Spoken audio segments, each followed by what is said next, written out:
Pleasant afternoon to everyone who's with us right now. And I'm requesting to settle that we're about to start the program in a few minutes.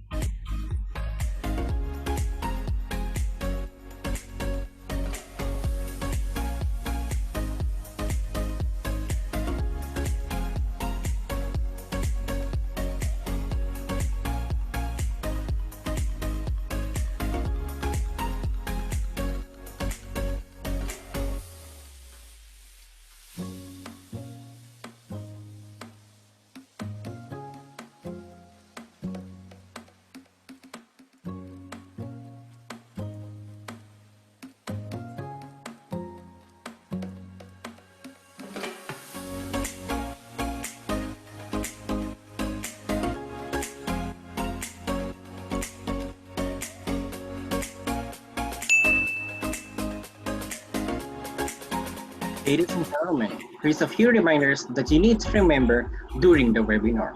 Thank you.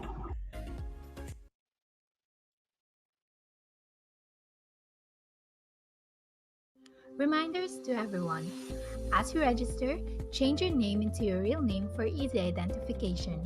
For students, you may follow this format: name of school _ surname, then first name. For the others, name of the company or organization _ surname, then first name.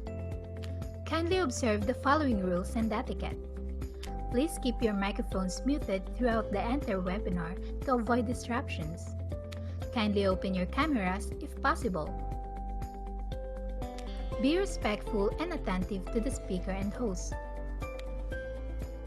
As for the dress code, please wear smart casual clothes. We encourage you to change your virtual background with the one attached to your confirmation emails. If you have questions for the speakers, you can only type them in a chat box. All the questions will be read by the moderators and will be entertained only during the open forum. QR code and link for the evaluation form will be flashed and posted at the end of the webinar. Inside will be the form that you'll need to fill out for the e-certificate. Certificate will be provided 5 to 7 working days after the end of the webinar. It will be sent through email, so make sure that you will put your personal and frequently used email. Please make sure that you were able to register on this day of the event before proceeding. Failure to do so will forfeit your evaluation and getting off the e-certificate. Lastly, enjoy the webinar.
To officially start the program, we're requesting your attention by turning your microphones off as we are having the doxology to be followed by the singing of the Philippine National Anthem to be led by the PUP Bagong Himig Serenata.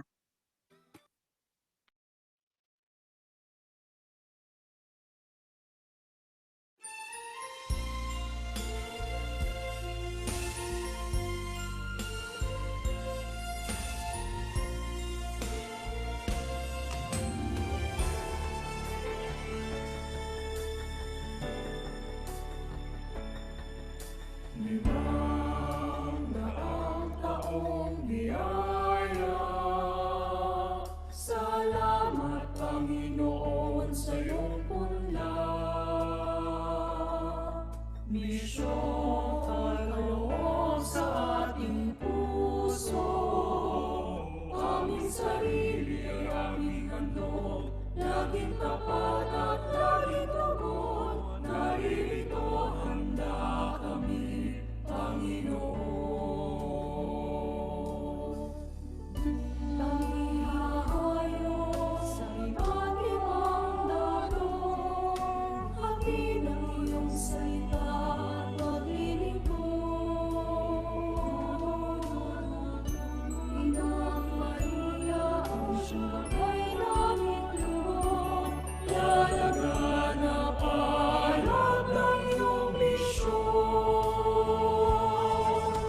500 taong biyaya. Salamat Panginoon sa iyong punla. Misyong anunood sa ating puso. Aming sarili ay aming handog. Laging tapat at laging tugon. Naririto handa kami, Panginoon. Ang kaluluwa, lulong sa mundo, katarungan, kabanalan, kapayapaan. Sa sayan na ito na walang mundo, pagmamahal namin sa bawat tao. Limang taong biyaya. Salamat, salamat, Panginoon.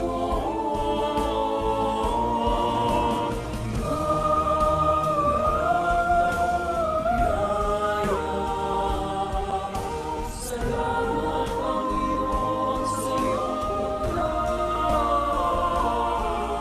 Misyong anuon sa ating puso. Aming sarili ay aming handog. Laging tapat at laging tugon. Narito handa kami, Panginoon. Narito handa kami,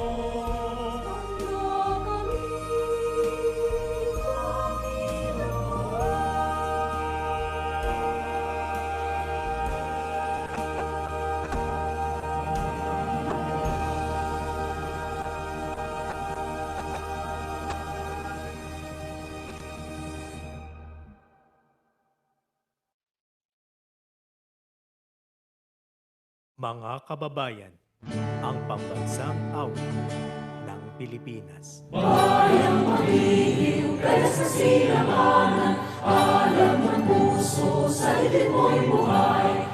Lupang hinirang, tuyot ka ng mabitin, sa manlulupi, di ka masisikin. Sa dagat at pulot, sa simoy at sa langit mo buka, may nilatang tula at awit sa paglayang minamahal. Ang isa't ng watawat mo'y tagumpay na nabibig. Ang bituin ng araw niya, kailan pa may nabibinig. Lupa ng araw ng walang itong sinta, buhay langit sa piling mo. Aming ligaya na pag may mamami, ang mamatay ng dahil sa'yo.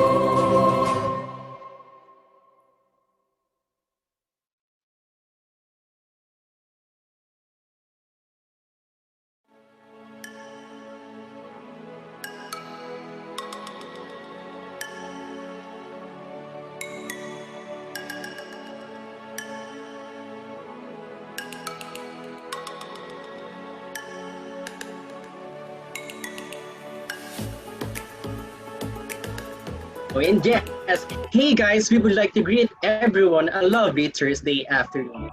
Hope you are all doing well and keeping yourself always safe. I am Kim, together with Miss Shane.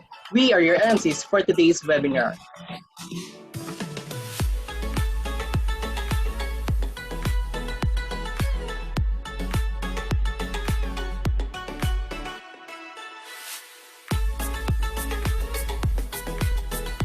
More engaging. First, please enjoy the webinar with the proper decorum.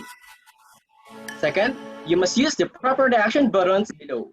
We have here a tada button or surprise button, an open mouth button or maze button. We have your joy button or being happy, a heart or being lovely, and thumbs up, and of course the clap buttons. And so everybody, please show us your presence in the comment sections by renaming your Zoom name with the format of your name of school or company _ your name. And don't forget to type your school or company in the comment sections. Good afternoon, Miss Shane. How are you? Good afternoon, Mr. Kim. I am Excited for today as we have a lot to learn. How about you? I feel so excited. Kahit medyo gloomy yung panahon sa amin ngayon, mukhang nagbabadya na naman siya. Yes. Sana hindi yung lakas our internet. Yes, but still, we're excited doon dahil magagandang speaker ang meron tayo ngayon. A high caliber speaker, rather. Yes. I agree. So of course, meron na tayong mga participants na nandito. At ang una ko nakita is we have here Miss Colleen May P. Velasco, a BSHM from Gordon Carriage of Olonga City, Zambales. Wow, apakalayo. O di ba si wala pa lang, Miss Shane, apakalayo na ng participants natin. Good afternoon, guys. We have also from Gordon College, Mr. Picache John Lloyd. Hello, enjoy our webinar. And we have here Mr. Angelo Noel H. Manuel, watching from National Teachers College. Good afternoon, guys. And we would also like to acknowledge the presence of our speakers, Mr. Renan Herminigildo, Miss Ginalyn Landiza Puzon, and Miss Machi Ishikawa. A pleasant afternoon to everyone. Hi, good afternoon po. And we have also here from Mati Doctors College of Mati City, Davao Oriental, Miss Michelle Jean E. Kaime. Good afternoon, guys. Good afternoon in the webinar. And also, I'd like to acknowledge our department chairperson, Dr. Maria Cristina Q. Trinidad, our Dean, Assistant Professor Lisbeth Vergara, and also to our beloved professor and faculty out there, and also to our advisor, Ma'am Hayden I. Calabig. Good afternoon po.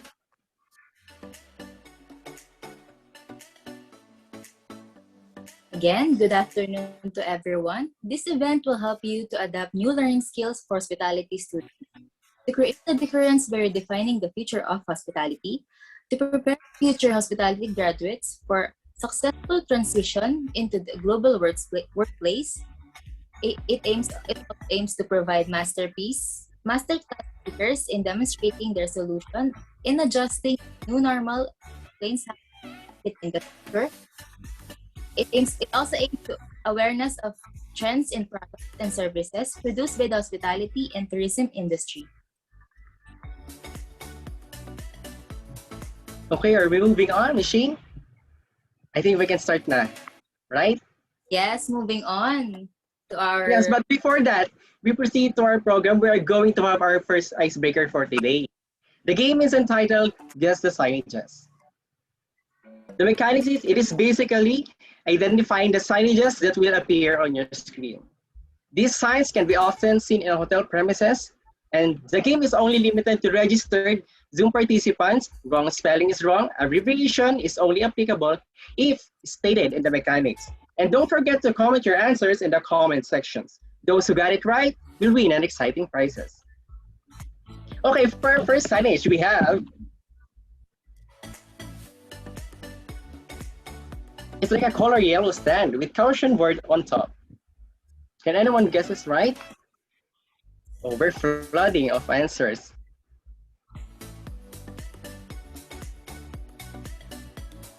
Ayan, we will check lang kung sino ang nauna. Yes. I think we're flooding of answers here and comments.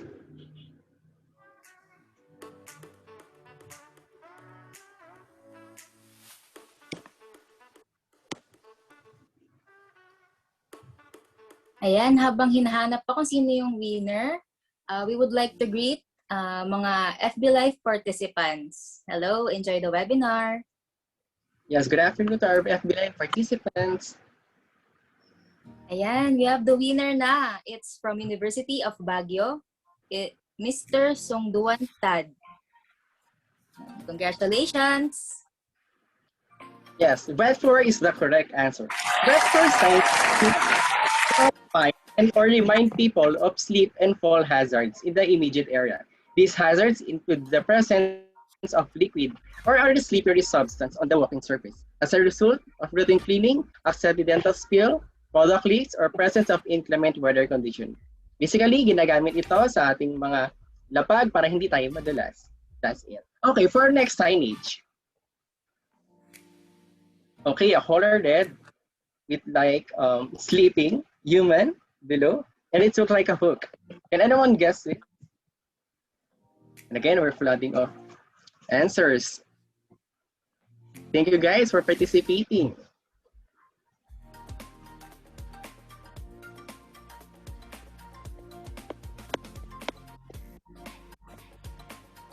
We're checking kung sino ang nauna.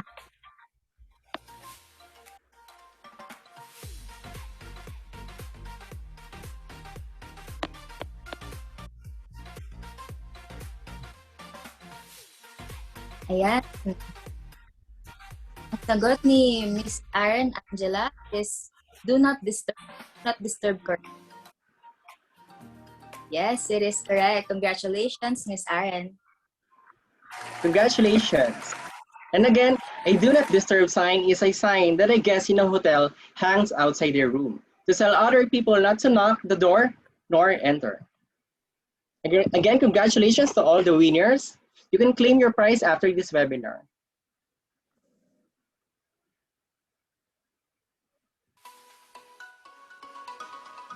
And we are done for that, Miss Shane. I think we're done. So next program, Mr.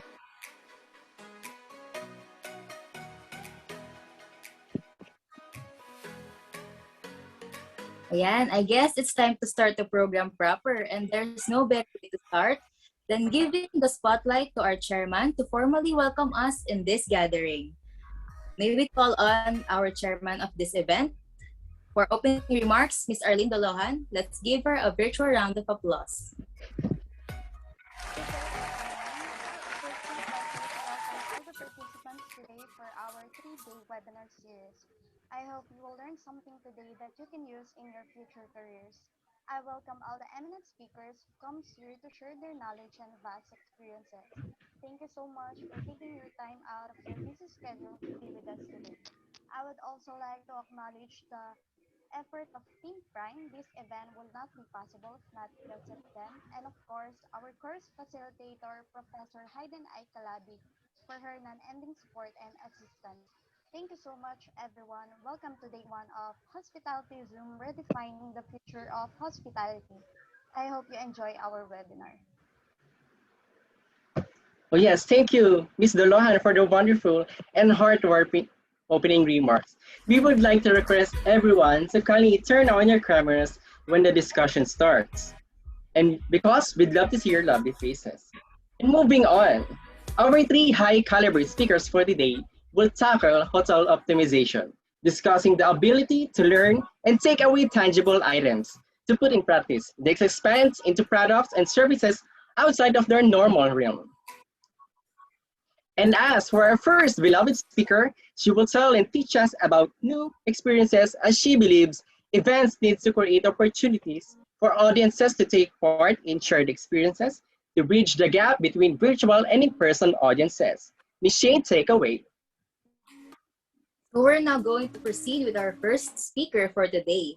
She is an assistant director of events at Shangri-La Fort Manila. She graduated from University of Santo Tomas, and she started working in the industry in 2012. Everybody, please welcome Ms. Machi Ishikawa.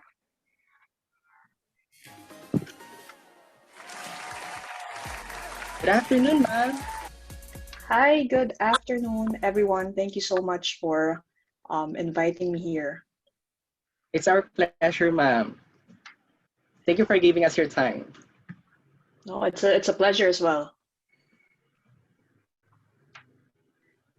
Okay, let me know when I should start. You can now start, ma'am. Yes, thank you. Okay. Before I start, I just need help from our colleagues here today to help me just move the presentation. I'm currently having trouble with my computer at the moment. Sure, ma'am. Okay, so before anything else, again, good afternoon to everyone, and thank you so much for inviting me to be part of this milestone for your school, and of course to share my insight in relation to my field and our industry. So next slide, please. So I am Machi Ishikawa, as mentioned. I am the Assistant Director of Events in Shangri-La at the Port, and I have been in the hotel and tourism industry since 2012. Next slide, please. So today, my goal is to share with you some knowledge on events and MICE since the pandemic happened. So I will also share with you what's new in our industry or how we are now doing things differently. And hopefully inspire all of you towards being successful hotel practitioners in the near future, of course. Next slide, please. So to start, let us talk about events and MICE and how much these two segments are affected by the pandemic since the previous year. Next slide, please. In case you're not yet familiar though, let me explain quickly what these segments are, just in case. So events, when we say events in the hotel industry, we are referring to what we call live out.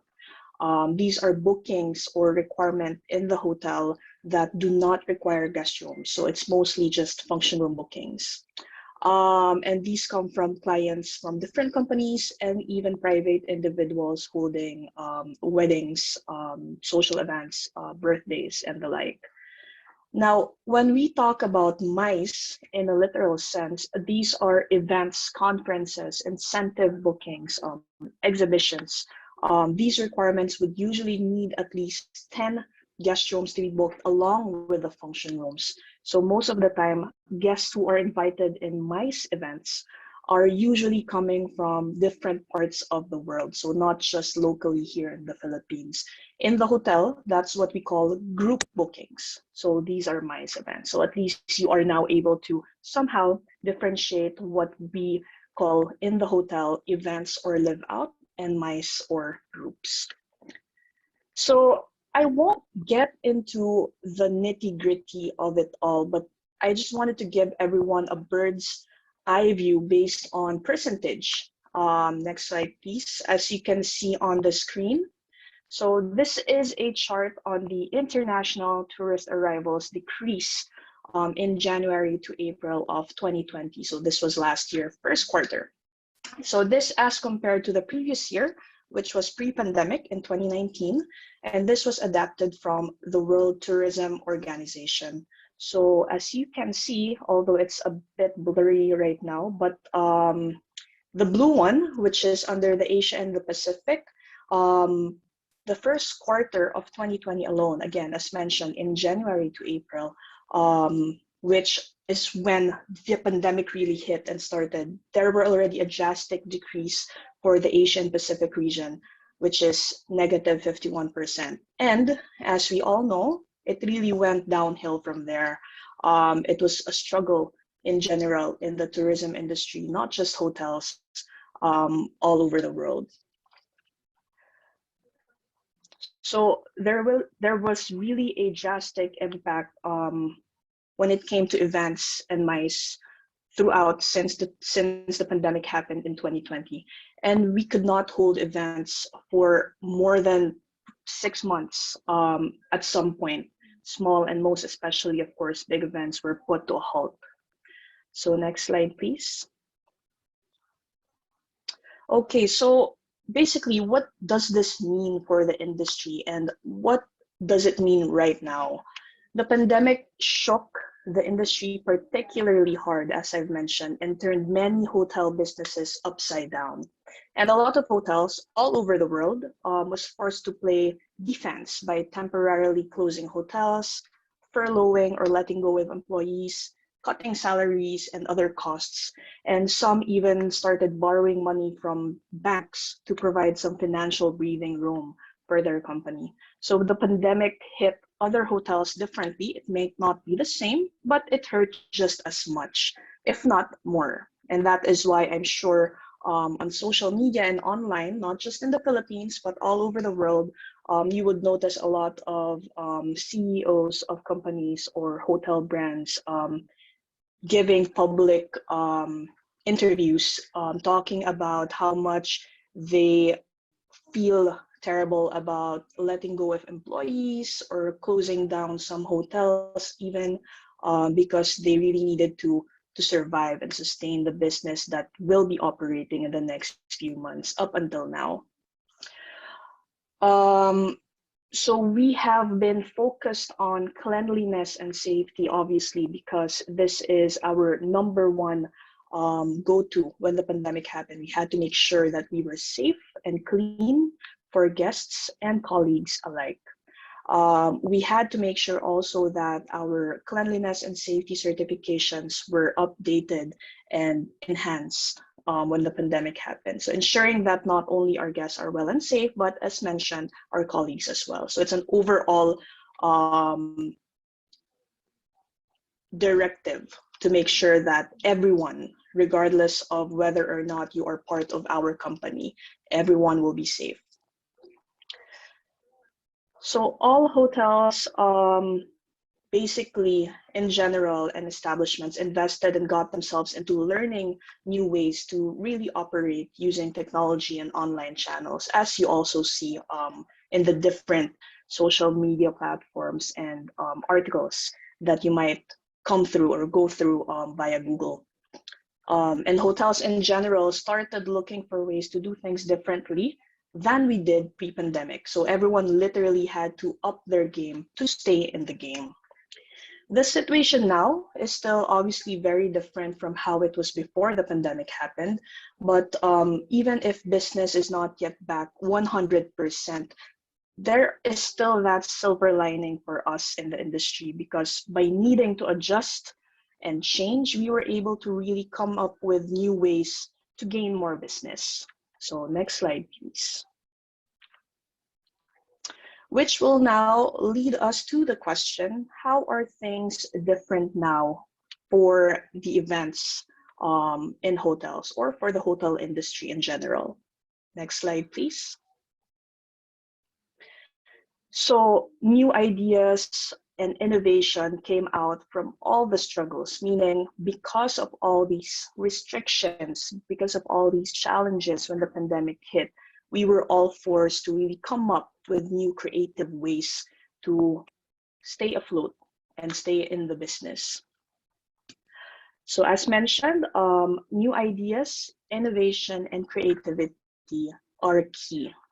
So there are plenty game changers in the industry, but let me just cite 3 out of the plenty that you will come across and that you might hear a lot of nowadays. So one is virtual events and meetings became the new thing. So most, if not all, meetings, conferences, and product launches are now being done online. I'm sure you have been participating in some of these online activities. Even concerts are now being doing online as well. And of course, when possible, hybrid meetings also came to life. So when we say hybrid meetings, these are meetings or events that are done both in the hotel, function spaces, and online. So there are some guests who might be in the hotel with the production set up, and half or more than half of the guests are in the comforts of their own homes or in another country watching. So that is what we call a hybrid meeting. So this makes it possible for our clients to still be in touch with their guests and clients, despite not being able to physically be present in the same area or venue. And then next is coming up with, of course, new culinary ideas and packaging for those who are still very hesitant to go out of their homes. So deliveries became very popular, and enhanced packaging for these items started booming in the industry as well. Again, and I'm sure we are all very active in social media, you would see a lot of different offers, not just in restaurants, but in hotels as well, with very, very unique packaging ideas and content. So, and last but not the least, are intimate events and gatherings. So we don't just talk about conferences or meetings or conventions and product launches. We also have the social gatherings, as I've mentioned earlier, which consists of weddings, birthdays, ceremonies, and other gatherings outside the meeting realm. So due to the restrictions and limitations because of the pandemic, social events and gatherings were also put to a halt, obviously.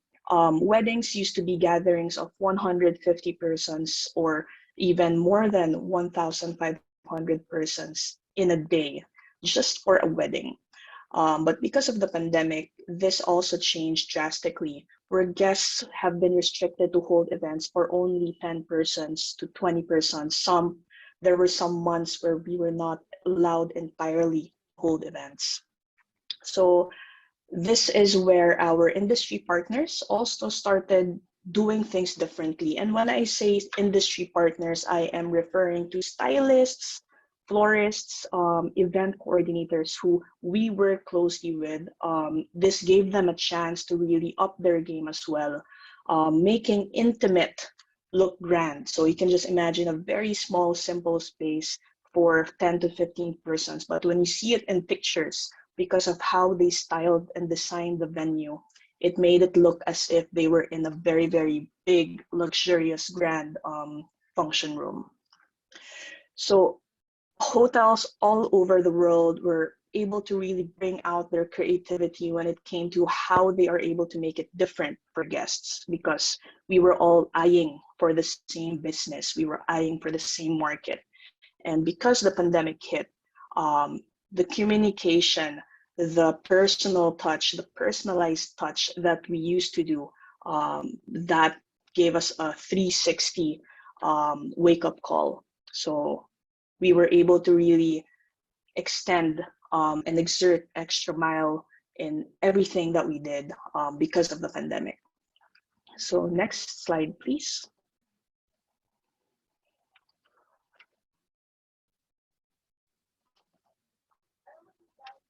Next slide, please.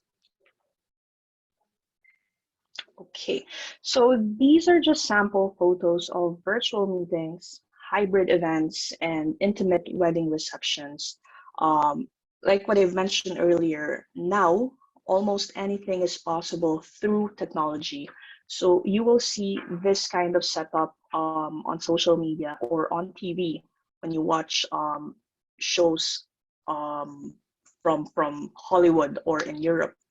So talk shows in the States and in Europe, or some here also in the Philippines, have been doing full virtual setups. So that's the top photo that you see. That's a sample photo of a full virtual setup. As I mentioned earlier, this is a kind of setup where you have the production set, you have the host in the venue, but everyone else is obviously online. And I'm sure you guys have been doing that also in classes, in meetings, or in gatherings with your friends. So the second one is what you see on the second picture. So that is a sample photo of a hybrid event meeting. So there is a production setup or a simple AV or technology setup, but you have half of your guests in the same venue and the other half are viewing from somewhere else outside the function room. So that is what we call hybrid events.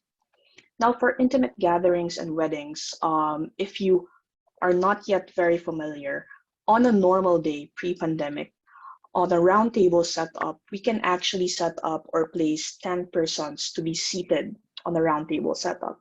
But as you can see on the picture, the third picture there, the one on the bottom, there are only about 3 or 4 chairs per table. So that has been the change as well in events during the pandemic. So we were now allowed to only set up 5 to 6 persons per table to ensure proper social distancing and strict safety measures for the guests. Okay, next slide, please.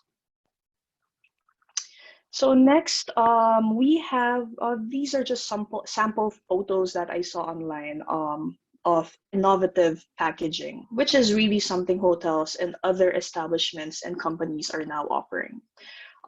We not only focus on how good the food is now, but also how very unique and Instagrammable the packaging is. Because as you know, nowadays, being present on social media is a really, really, really effective way to market your product or your company. So now hotels are also trying to get into creating new packaging for the guests. Like the one in the middle that you see, that's actually a sample photo from a hotel outside the Philippines, where they custom designed a packaging that's different from what we usually see. So they come up with something that millennials or those who are young at heart would really want to book. Because nowadays, when you order something, you usually order something that you have not seen before or something that is new in the market. So that is what we're trying to also continuously apply since the pandemic happened. Okay, so this is also how we try to really enhance the culinary experience of our guests. So we give them a feel of the hotel without actually being in the hotel by making sure that the food is still top quality and the packaging is still something beyond their wildest imaginations. And then next slide, please.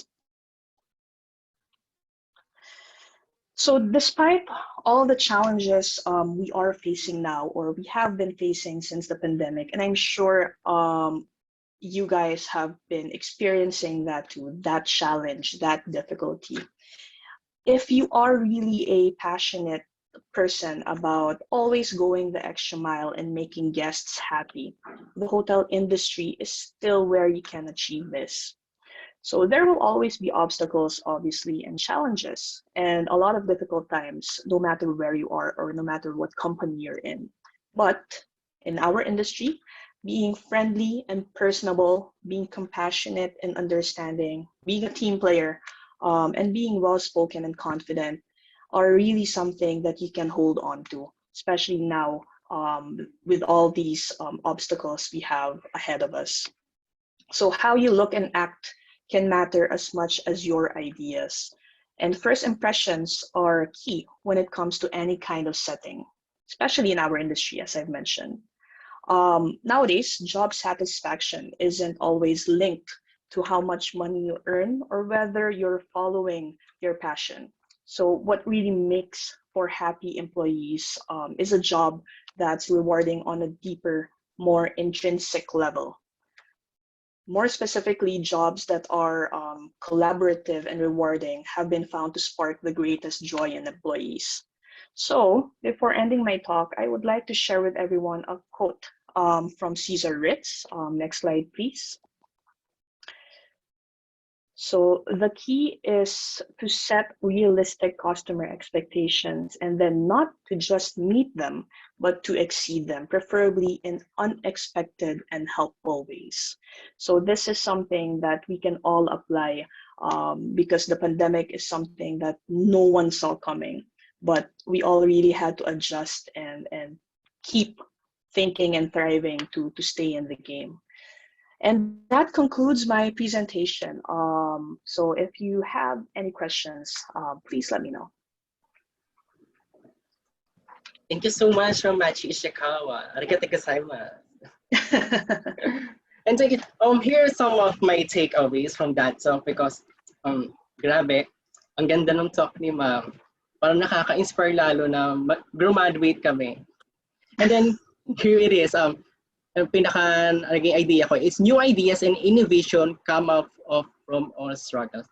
And I do believe that because me doing some business, parang minsan pag nahihirapan ka na, parang mas dun ka pa nagpupursige. Parang yes, like me doing some cereals business, and then I've been struggling sa sa pag-create ng idea, like kasi I'm passionate of being like a cook or doing something na parang magpapa pa sa akin, improve. And then in that thing, I create something na magiging bago, and for that, nag-create po ako ng isang bagong product which is the percent cereals. Okay. And then now it is doing fine. Parang naging inspirational ko din siya because ngayon nga po, nagkaroon ako ng struggles na paano ko pa i-improve yung sarili ko. And then, pumasok sa akin yun na, ayun, maging innovative ba tayo? Yes. And And then, yes po. like what you said, you know, it's always going to be challenging, but that's the point of the situation now, I guess, to really see what is out there and maybe try to adapt that and make it better. There's always, especially now, nothing is really impossible to do now. Everything is within our reach. Technology is there. And if you feel that you have a lot of competitors and you might not make it, then the best thing you can do is really to see what they are good at and how you can make it better. Yes. And then I have here three topics, which is the virtual event or the hybrid event, deliveries and packed bills, and the intimate gatherings. Sa intimate gatherings po, ang isa sa pinaka-idols ko is si Mr. Gideon Hermosa. Sa pagdating po ng Yeah. mga ganyan, I follow his TikTok. Ang gaganda po ng mga setup niya sa kahit simpleng gatherings lang po, naging parang pang-international na agad yung ginagawa Yes. niya. Yes. So all our stylists, like Gideon, actually had to really find ways to transform small, simple function rooms, and make it look like they are holding events in the grand ballroom. And most of the pictures you see on his Instagram or social media, including sila Teddy Manuel and other stylists and florists, most of the pictures you see are held in small venues, and it really looks like they spent um, a lot of time setting up and decorating a big venue when in fact it was always just a small venue because of the pandemic. Yes. Shane, do you have any learn from Miss Machi? Yes, Miss Machi here clearly stated the challenges in the events world, and she said that the industry have been struggling for 6 months. Correct. Talagang palang malaman na we're slowly but surely coping up. Talagang nakaka-inspire graduate kapag ganun. Yes. I'm glad you found it inspiring. Yes. Thank you so much. I think that's a part of it, Miss Shane. Yes, we're done. I guess we're going to proceed with the question and answer portion. Yes, go on. And now we are opening the floor to the question and answer portion. Please chat your questions in the comment section and we will try to read it.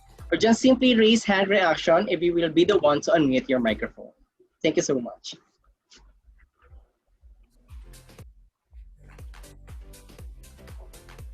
We have our first question here from Cordova Public College or the Cordova Public College. And she asks, since hospitality and business industry is really affected by this pandemic, what advice you can give to us, especially if we want to do business in this current situation that we have? Ayun po, ma'am. I think this is something I also learned from businessmen or hoteliers or industry leaders that I admire the most in general. It's that you have to really look for something that you love doing or that you're passionate about, and just keep making it better. As I've said earlier, there will always be competitors. There will always be a company or a small business or a friend who does things better than you are doing now. But always remember to keep that in mind and make it seem as if that is your motivation to do things better all the time. Because if someone is doing something better or good already, always remember that you can always make something better no matter how good it is. Um, and don't lose hope and faith in your product or in yourself if you feel that for the first 2 3 times you did not succeed, because it's never going to be perfect. And the more mistakes you make, actually, to be honest, the better, because at least you know that there's always room for improvement. So my take there is to make sure that you love what you're doing, that you believe in the product or business that you're going to come up with, and just follow through.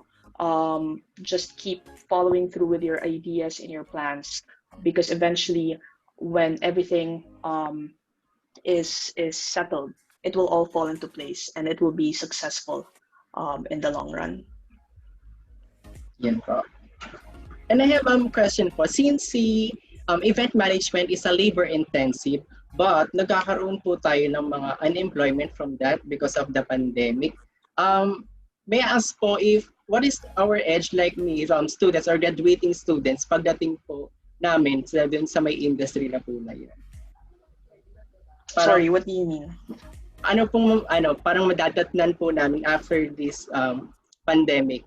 O paano po kami yung edge po namin doon? Paano po yung makikipag-compete doon sa mga natanggal po na may mas experience pa po sa amin? You know, that's actually a challenging thing to answer right now because we really can't tell what's going to happen in the next few months. But what I would like to share with you, and hopefully this inspires you to still want to pursue being hotel practitioners or being part of the hotel industry or tourism industry in general, is that even during the pandemic, yes, there were a lot of companies and hotels that decided to retrench or let go of employees. Yes, there are a lot of companies and hotels that decided to temporarily close their business for the meantime. But despite all that, if you look at different articles or if you go through websites online, news on TV and on your browsers, you would also see that there are still a lot of businesses and hotels, no matter how big or small, there's still a lot that's popping up and starting. So we are facing a great challenge right now in the industry, yes, but we believe in the industry. We feel that, you know, once everything is a bit managed and controlled and better in terms of the pandemic, we feel that we're gonna be back on our feet eventually. And don't hesitate to still want to be part of the industry. Again, like what I said earlier, if you're passionate about helping people and being of service and just always going the extra mile, no matter what the situation, pre-pandemic, during pandemic, or post-pandemic, the hotel industry is really the perfect place or the perfect fit for you. There are a lot of hotels around the world in the Philippines. Some you might not even have heard of yet. So there's always a silver lining to everything. So don't be disheartened about news and feedback from other people who are disheartened about being part of this industry because it's still a booming industry after all. Yes, thank you so much, Ma'am Machi. And we have another question from ACLC College from Mr. Lucena J. Will virtual education and MOOC courses for hospitality have a boom as the hospitality sector worldwide needs to quickly train staff in new procedures or post-recession train up new workers? Mm-hmm. Sorry, is there a question there?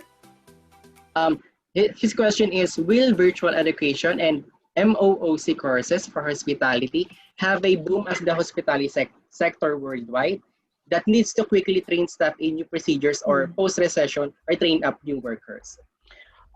Yes, definitely. When the pandemic started, a lot of online trainings, courses, paid and free alike, started really popping up here and there. You can take it on your own to make sure that you're always updated in terms of the process and procedures and how things are being done in the industry. In fact, some hotels, some companies now are starting to train their staff as well, newcomers and old employees. They are training them on how to handle things based on the new procedures and guidelines in the industry.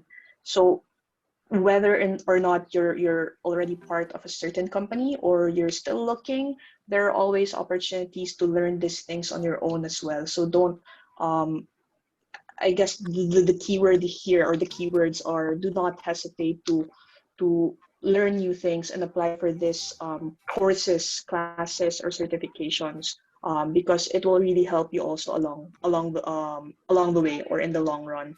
in the industry, because there are a lot of changes, as you heard during my talk, and as you've seen in the past few months, even since last year.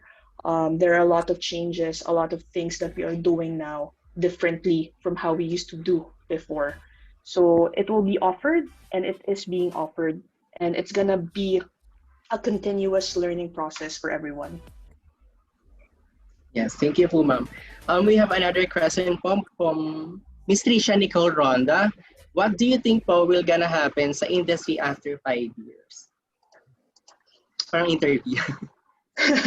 That is a long, before pre-pandemic, we all would be able to answer that straight away, because we know already what we're gonna do in the next 5 years. But if you were to ask me, what's gonna happen to the industry, how it's gonna look for the industry, I say it's gonna look really good.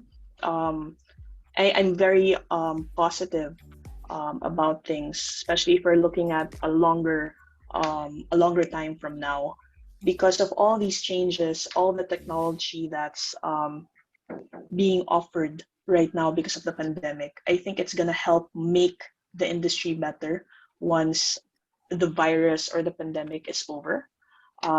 So in the next 5 years, I am positive, and this is me. I am not going to quote anyone else.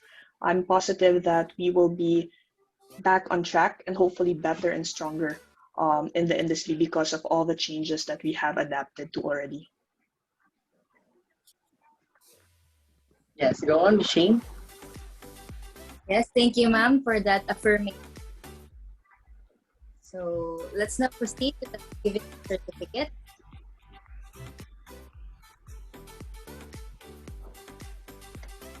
And to express our gratitude and formally give our certificate of appreciation to our beloved speaker, may I call on again Ms. Shane Cuenco to read the citations. Republic of the Philippines, Polytechnic University of the Philippines, College of Tourism, Hospitality and Transportation Management, Department of Hospitality Management. This certificate of recognition is hereby given to Ms. Machi Ishikawa for sharing her knowledge and expertise on the topic Events Management in the webinar entitled Hospitality Zoom, Redefining the Future of Hospitality on the 8th day of July 2021 via Zoom meetings. Signed by our course facilitator, Ms. Hayden I. Calabig, by our chairperson, Dr. Maria Cristina Q. Trinidad, and by our Dean, Assistant Professor Vergara, Elizabeth R. Vergara. Thank you so much. It was a pleasure. I enjoyed doing this talk, and I hope to see all, if not most of you in the industry real soon. Thank you, ma'am, for your time. Thank you. Yes, we're going to move on, Ms. Shane. Yes, we're now going to move on with our first photo op. Kindly open your camera as we're having our first photo op with our first speaker. And kindly take your screenshot as well.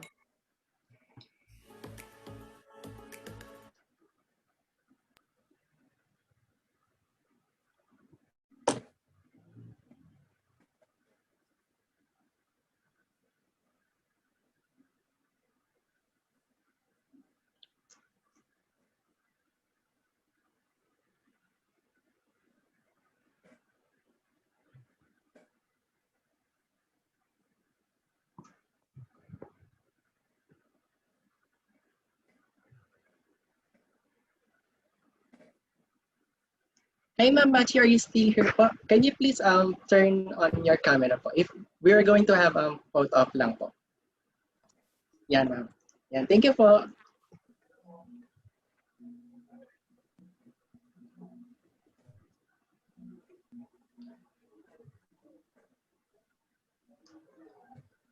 Hello everyone, sorry for the delay. So we will have our photo op na. Please show us your beautiful smile.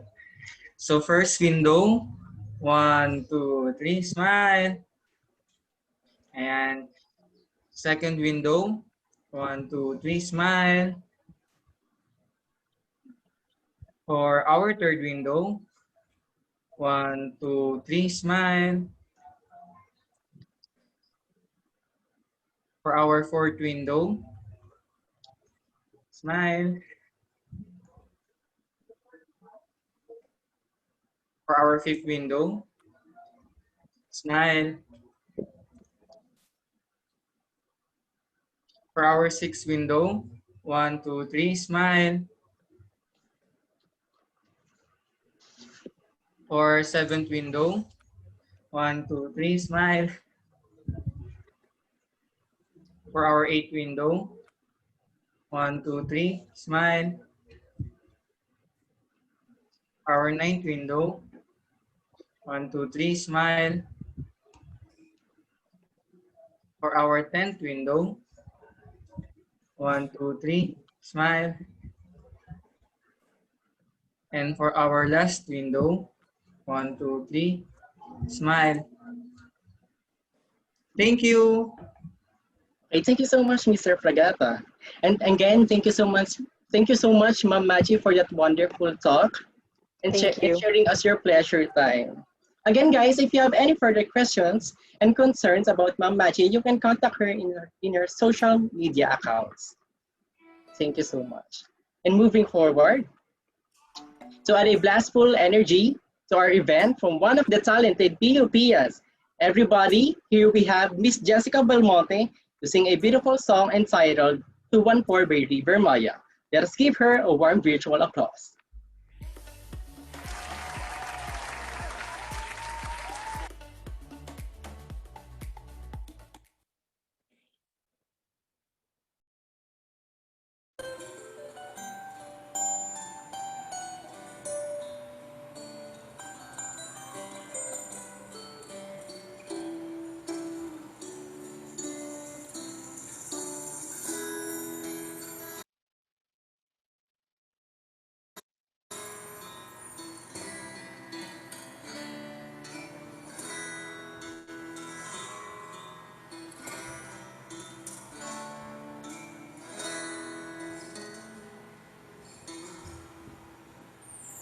Am I real?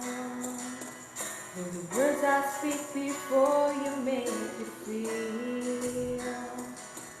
Do the love I have for you is in no ending? Well, if you look into my eyes, then you should know that there's nothing here to doubt, nothing to fear. And you can lay your questions down, cause here to hold me. We can fade into the night and you know the world could die and everything may lie, still you shouldn't cry. Cause time may pass, but longer than it lasts, I'll be by your side.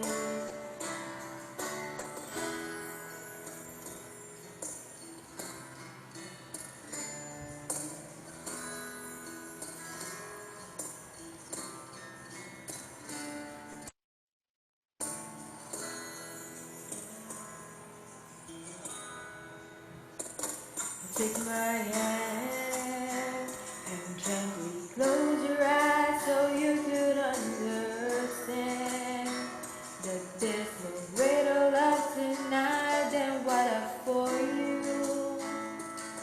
Well, if you feel the same way for me, then let's go. We can journey to a garden no one knows. Life is short, my darling, tell me that you love me. So we can fade into the night and you know the world could die and everything may lie, still you shouldn't cry. Cause time may pass, but longer than it lasts, I'll be by your side, forever by your side.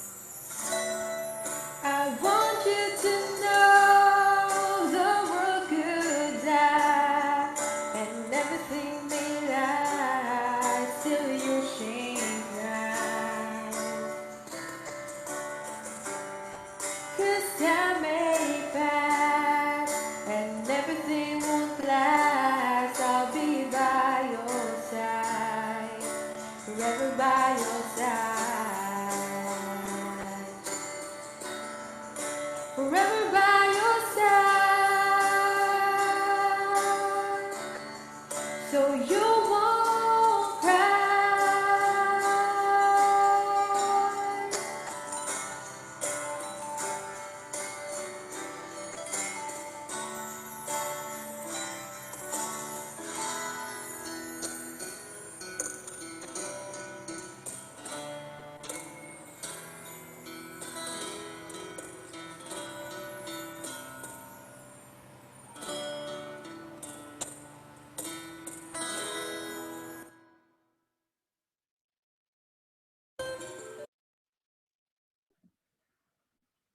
Thank you so much, Miss Jessica Belmonte, for that wonderful performance.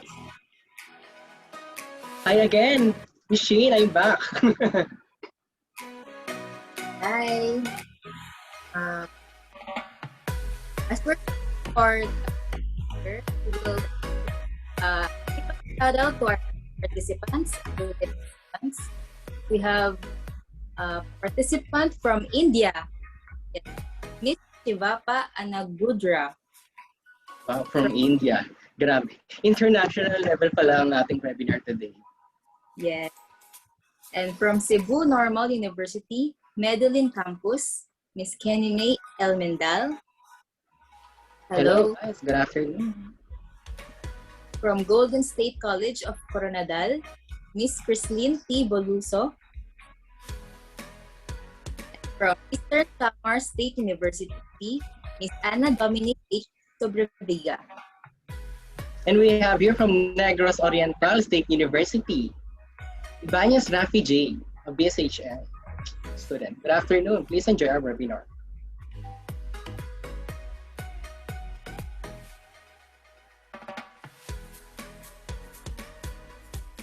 And we have here from King's College of the Philippines, Albades Maricardi. Good afternoon, guys.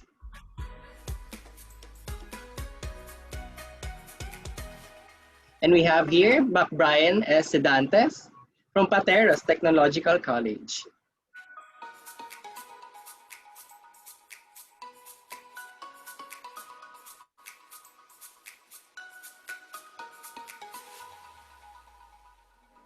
And we have here from University of Science and Technology of the Southern Philippines, Claveria Campus. We have here Jerv Christian A. Alaba. Good afternoon. Good afternoon. Enjoy the webinar.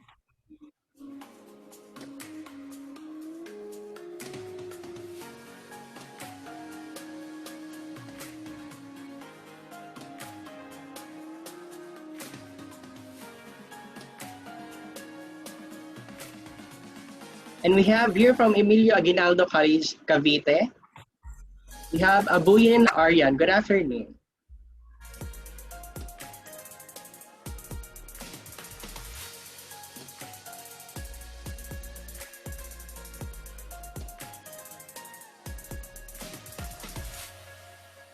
Hi guys, show your presence in the chat box so that we can give you a shout out.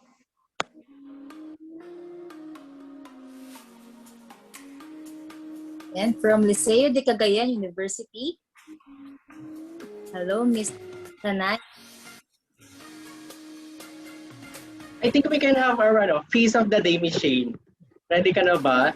Guys, please open your camera at mamimili po kami ng face of the day. Ang manalang face of the day, magkakaroon ng cash prize.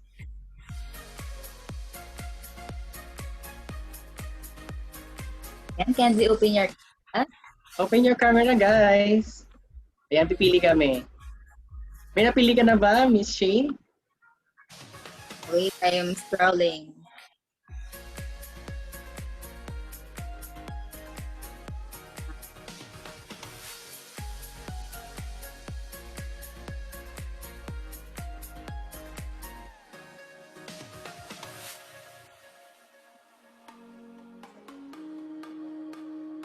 I'm still scrolling.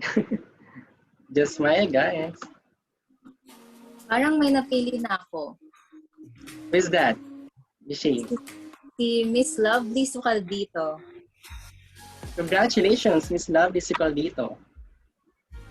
You are the face of the day. Congratulations.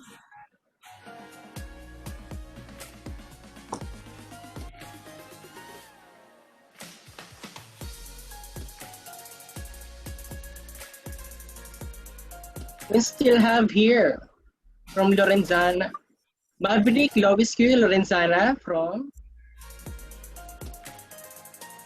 Ay, nawala siya. Natabunan agad. Nagpa-flood ulit tayo. Again, Miss Maverick Lauren Lorenzana. Hindi ko na siya makita. She is from University of Pangasinan. Ayun, University of Pangasinan. Nagpa-flood ulit sa akin. Good afternoon, Miss Maria Pega from Cebu Roosevelt Memorial College.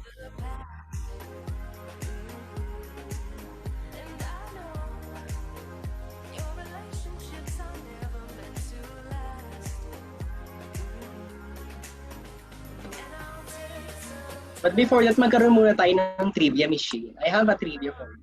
And for everybody na din. What is that, Mr. Kindly share it. Did you know that the tallest hotels in a city is the JW Marriott Marquis Dubai? It is located in the Dubai. And we know that Dubai is one of the brilliant city in the world. Oh, Their hotel is having 76 stories. This twin tower standing tall in Dubai, United Emirates is 355 meters tall. yes. And yes, I have another trivia. The most expensive hotel room in the world. It is the Royal Penthouse Suite of Hotel President Wilson in Geneva. It is considered to be the most expensive hotel room in the world. The average price per night for this room is a whopping amount of approximately $61,000 to $84,000 a night. O, diba? Mag-waldas tayo agad ng pera pag gano'n.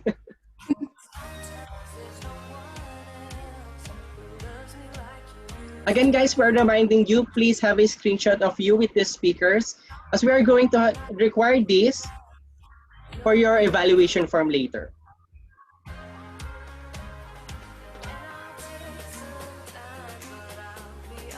Take this time to inform them that we will have a grand event at July 19 and 20. It is entitled Strengthening the Hospitality Industry through Sustainability. Hope to see you there, guys.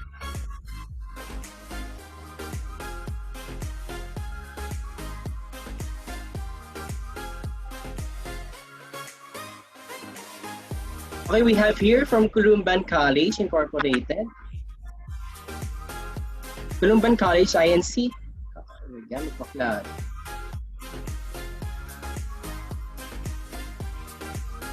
Ang bilis nila mag-type. Wait. Again, shout out to all of you guys.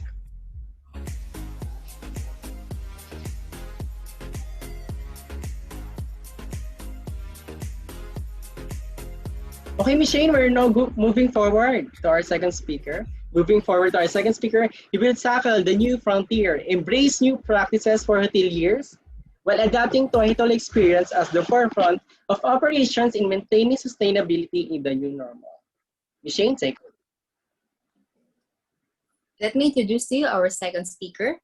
He is currently working as front office duty manager at Swissôtel Stamford, Singapore. He is also a volunteer at Willing Hearts Foundation for almost 5 years. He is an alumni in College of the Immaculate Conception, Philippines, holding a degree of hotel and restaurant management, and he is also a YouTube blogger with over 1.43K subscribers. The speaker's experiences while traveling in different countries all around the world. Please welcome Mr. Renan Nool Herminigildo. Let us give him a virtual round of applause.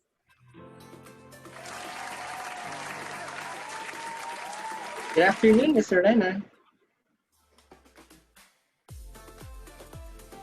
All right, good afternoon. Okay, yes, sir. Good afternoon po.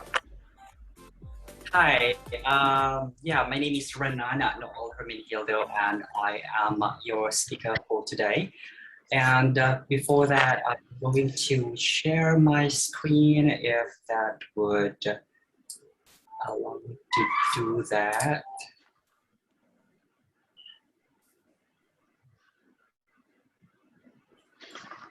Just give me a moment.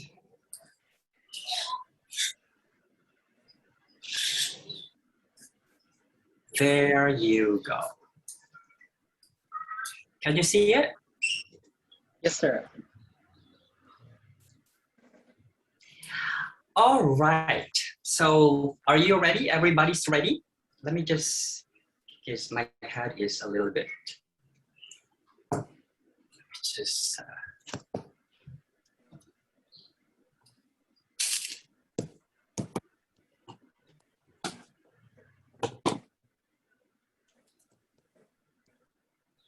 all right. Can you see me clearly now? Yes, sir.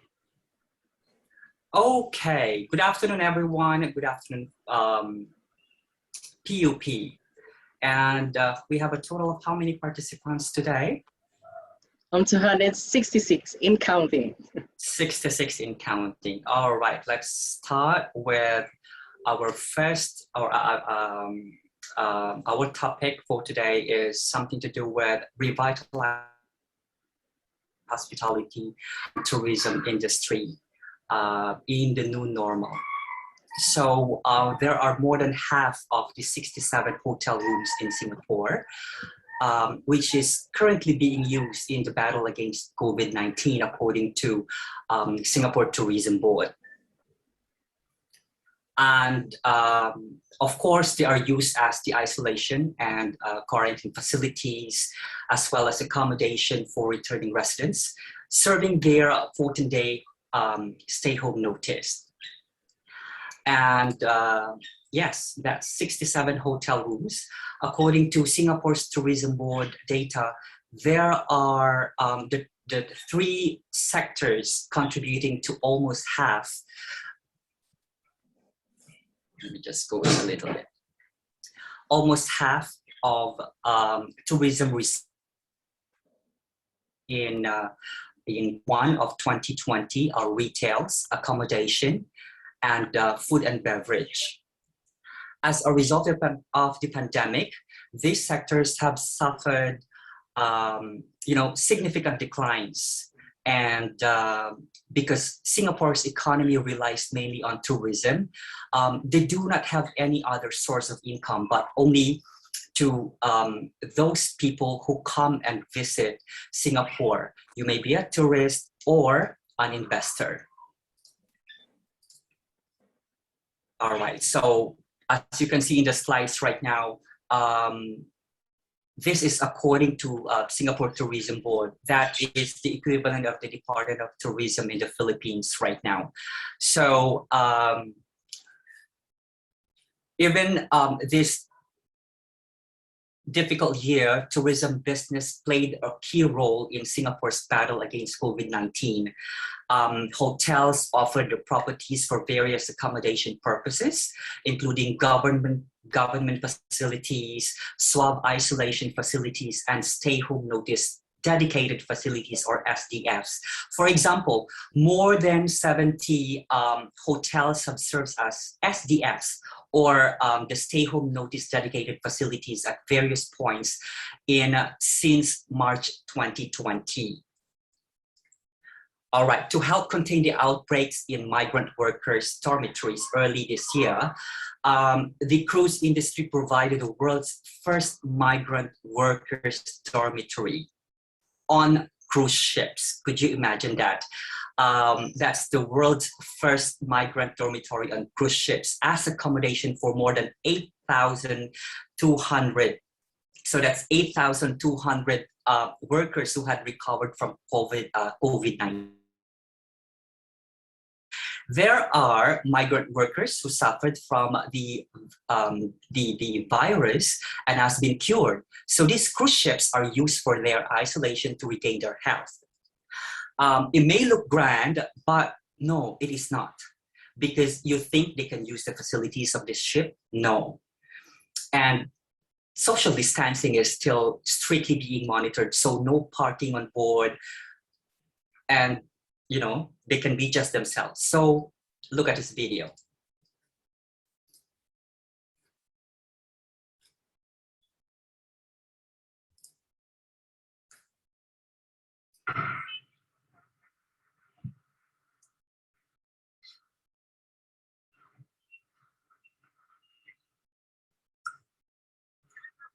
Do you see the video? Yes, sir. But may we request, sir, if you can take it in a full screen mode? Sorry? If you can take the PowerPoint presentation in full screen mode po. Ah, okay, sure.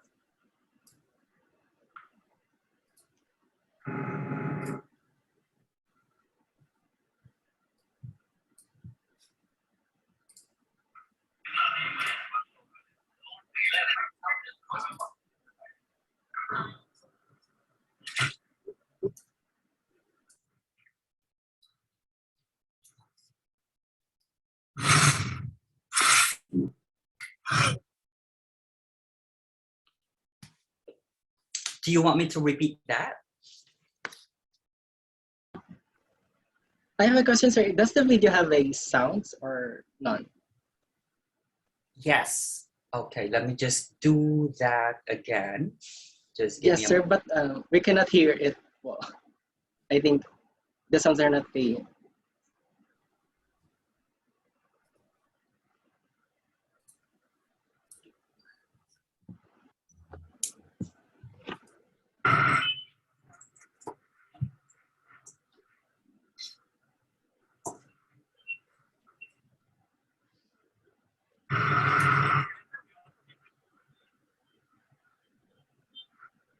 Is it in full screen already? Not yet, sir. And it doesn't have sounds din po. Well, actually, there's no sound, but it is only the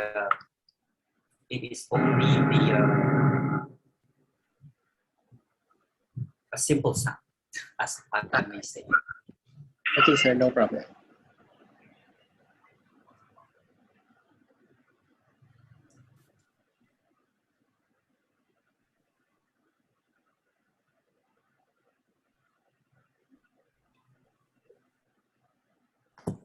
Charging disconnected. Okay, it's hanging now. I'm so sorry. What's happening to them? It's okay, sir. Take your time po.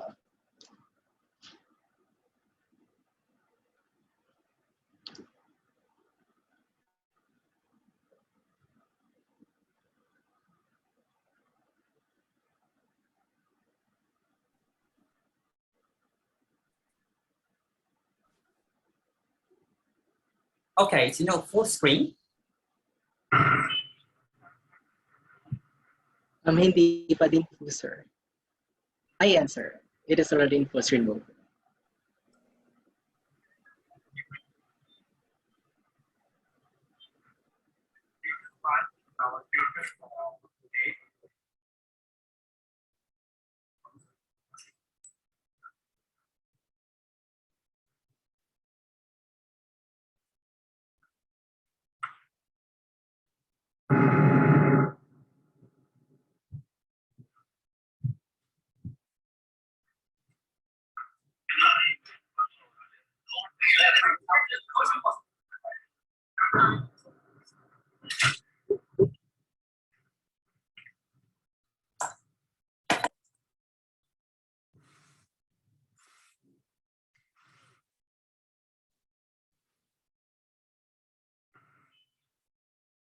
Okay, so that's a simple video. I just wanted to show you how it is being, those migrant workers, how they are being isolated when they are cured of the COVID-19. So for the next slide, Singapore is reopening its economy. Singapore is actually opening or reopening its economy in phases. We are currently in phase 3 stage. Most activities have been resumed, subject to the following, following safe distancing principles. Tourism business in Singapore have resumed operations in stages since the 1st of July 2020. Operators must demonstrate effective implementation of safe management measures to provide a safe environment for customers and workers, and may resume operations only after receiving approval from the Ministry of Trade and Industry. Okay, but it was only last month when the Prime Minister announced that we need to be or we need a more strict compliance to fight COVID-19. So he declared that the whole Singapore will be under phase 2 of being isolated. That means we are allowed to go out in group of 8 during the phase 3. Now it is allowed to go out in 2s only. It is because the community cases rise up to 20. Could you imagine that? 20 persons only. Imagine it was only 20 community cases and they declared isolations right away. If the COVID-19 situation remains stable and when at least half of Singapore's population has completed the vaccination regimen, which is expected around end of July this year, the social gatherings will be increased to 8 packs. Dining out and other high-risk mask of activities, 8 packs is allowed in full vaccinated groups, or otherwise, group size remains at 5 packs. So cinemas, congregationals, worships, weddings, live events, group size could be doubled up. Only if vaccinated people, like it can go up to 500 packs. For offices, working from home to remain by default. But more may be allowed to return to workplaces based on the percentage of total vaccinated employees. You know, having hospitals and other workers in the service lines were all vaccinated and the process is ongoing. And we all have these applications in our phone or a small token that every establishment or public parks or public places need to check in. So you need to check in every places or in every public places, or it is easier for the government to trace everybody's whereabouts. If in case you are unlucky enough to be with an infected person in one place, you will be notified through text messages or call that you were also, with a close contact with a person with COVID-19. That is either you will be isolated at home or to a dedicated facility. Your question is, how do they monitor if I am isolated at home or I sneak out to buy food or to go to a grocery store? No, that is not possible because they have this device that is attached to you and you are being monitored. That's how strict they are. Should you break the rule, if you are a Singapore citizen, you will get fined or you will get jailed, depending on how serious your offense is. If you are permanent residents or a foreign workers like me, you get fined and your visas will be revoked. So even those people who are not wearing masks, the same rules applies.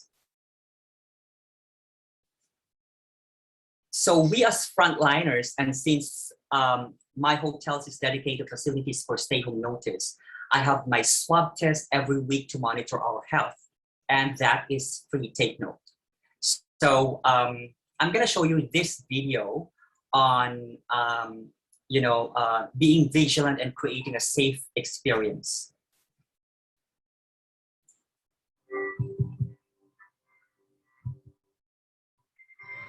We are keeping records of all our hotel guest movements so that we can do the necessary contact tracing. To ensure their safety, we have clear procedures for checking in and capacity limits. Visitors can enjoy new and fun experiences without compromising on safety. This is because we have strict protocols in place, including safe distancing and digital touchpoints. We keep records of the participants and itineraries of all tours for contact tracing.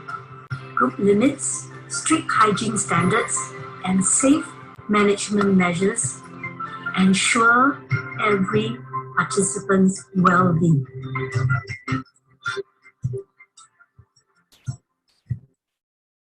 Okay. Have you seen that video? Was it okay? Yes, sir. Yes, sir. It was good. All right, with more Singaporeans and local residents like me are unsure about traveling overseas due to spike in COVID-19 cases around the world, hotels are gearing up to entice people to take staycation. Philippines, I am not really certain about that. That is to boost the economy, and that is to boost tourism industries as well. Consumer preferences and behaviors are likely to change as the COVID-19 situation evolves. And, hotels will have to adapt to these changes to, stay afloat mid or post-pandemic. Factors such as hygiene and sanitations in hotels will be among the top priorities when people start to travel again. The reports point out that in hotels, physical check-in services and some face-to-face interactions between service staff and guests will have to be more carefully managed as safe distancing becomes a new normal. Hoteliers must leverage technologies such as self-check-in kiosks and mobile check-in, those kind of systems of contactless services in order to keep up with changing consumers. Because these are going to be our preferences already. Robots can also have improved or help improve overall operational efficiencies. They can clean the room, they can clean the lobby and everything. I've got another video for you.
Okay, that's for hotel rooms.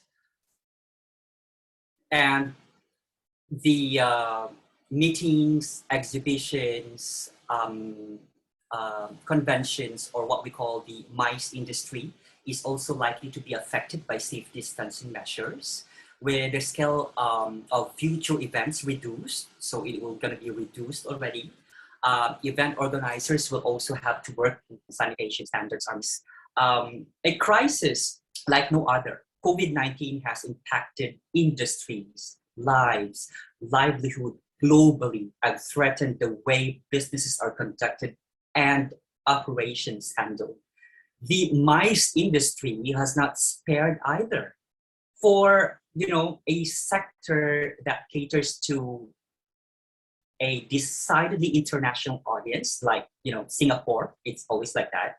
Many events aimed at bringing in an audience from top global markets. This pandemic has forced companies to quickly adopt and even rethink the business models, like encouraging the team members to familiarize themselves with new virtual tools by participating in virtual product demonstrations. We also need to pick up new digital skills by taking short courses on topics like live streamings and cybersecurity while learning to capitalize digital plans, like what we are doing right now. It's all Zoom meetings and conventions and etc. and so on and so forth. I've got another video for you on this. This is under MICE, meetings, incentives, and conference. This is a simple meeting that happened in Rockville City Convention Center, which is part of our hotel, Swissôtel, the Stamford, and Fairmont Hotel. And this is the biggest convention, or one of the biggest convention in the famous convention in Singapore. You could Google that. That's Raffles City Convention Center, or RCCC. Look at this video.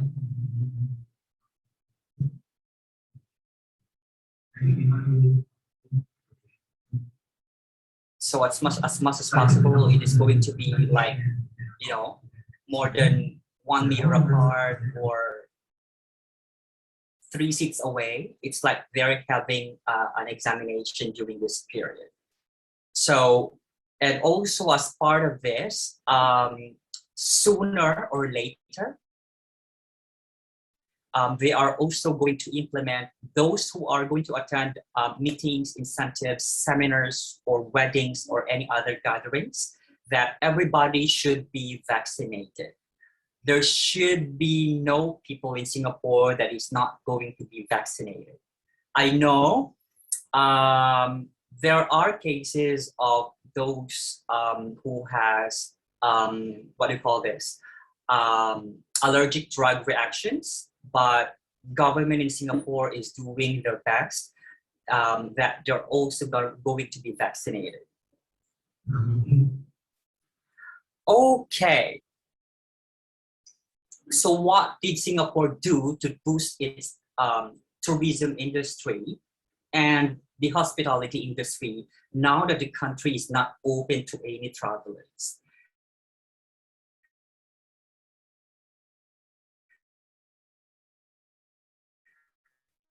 We are open to any travelers in important meetings if they cannot be,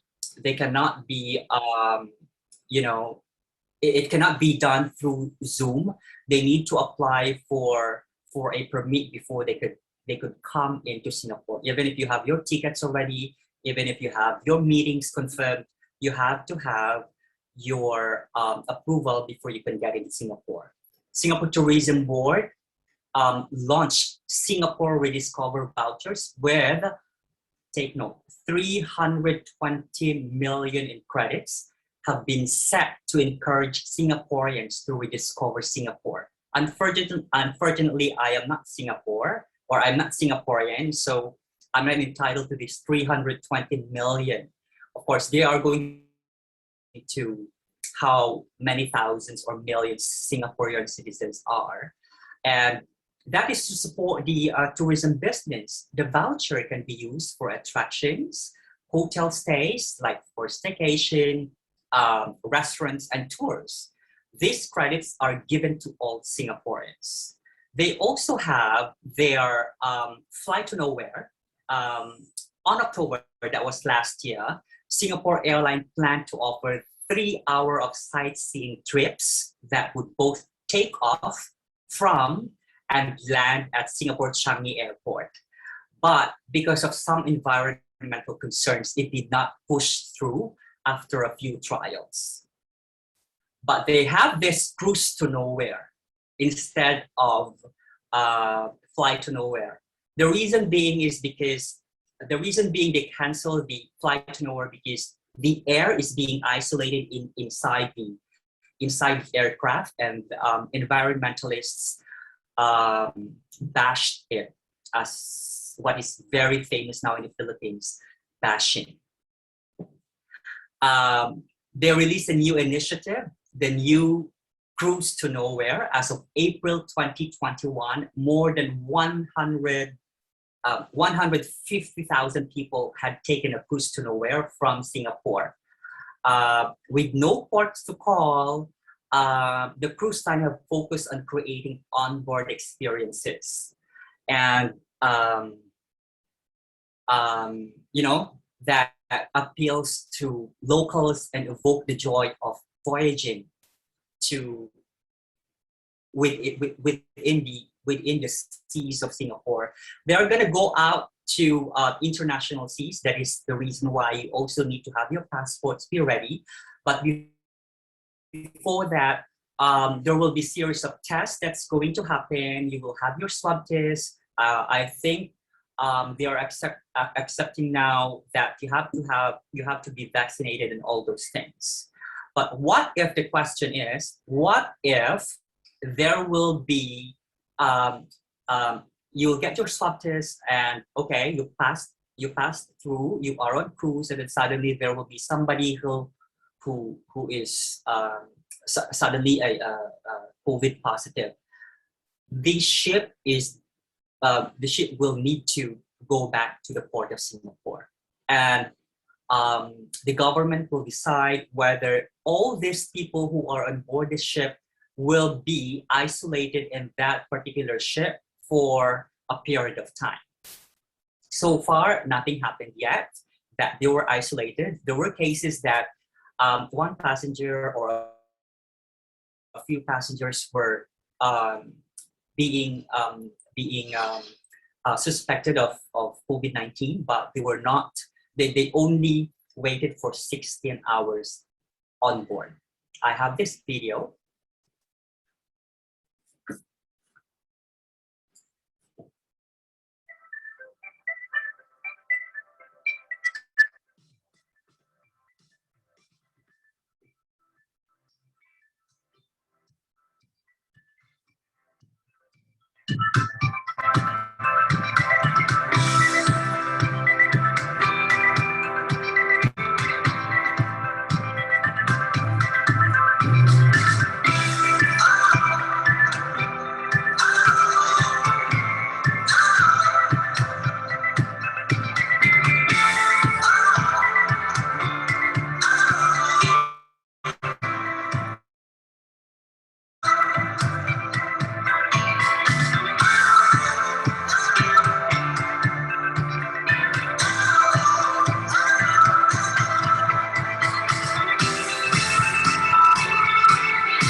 Question and answer portion. Yes, but that, thank you, sir, Mr. Renan, for that wonderful talk. And I'll be sharing some of my takeaways po muna from your talk. What I have learned is that Singapore has those practices that we need to look for, like strict implementations of like COVID-19 testing and upgraded contact tracing. Like that, sinabi niyo nga po na meron pong naka-attach sa inyo para hindi po parang pumupuslit kung saan-saan. Parang maganda po to look up yung mga practices po sa Singapore. And also yung technique po ng government nila na nagbibigay po ng voucher to Singaporeans to boost their tourism. Like free hotel check-ins and something like that. Then, I have a question po. If ganun na po siya, like something na super support na po yung government, is there still something na may kinakaharap pa po kayong difficulties, like something like that?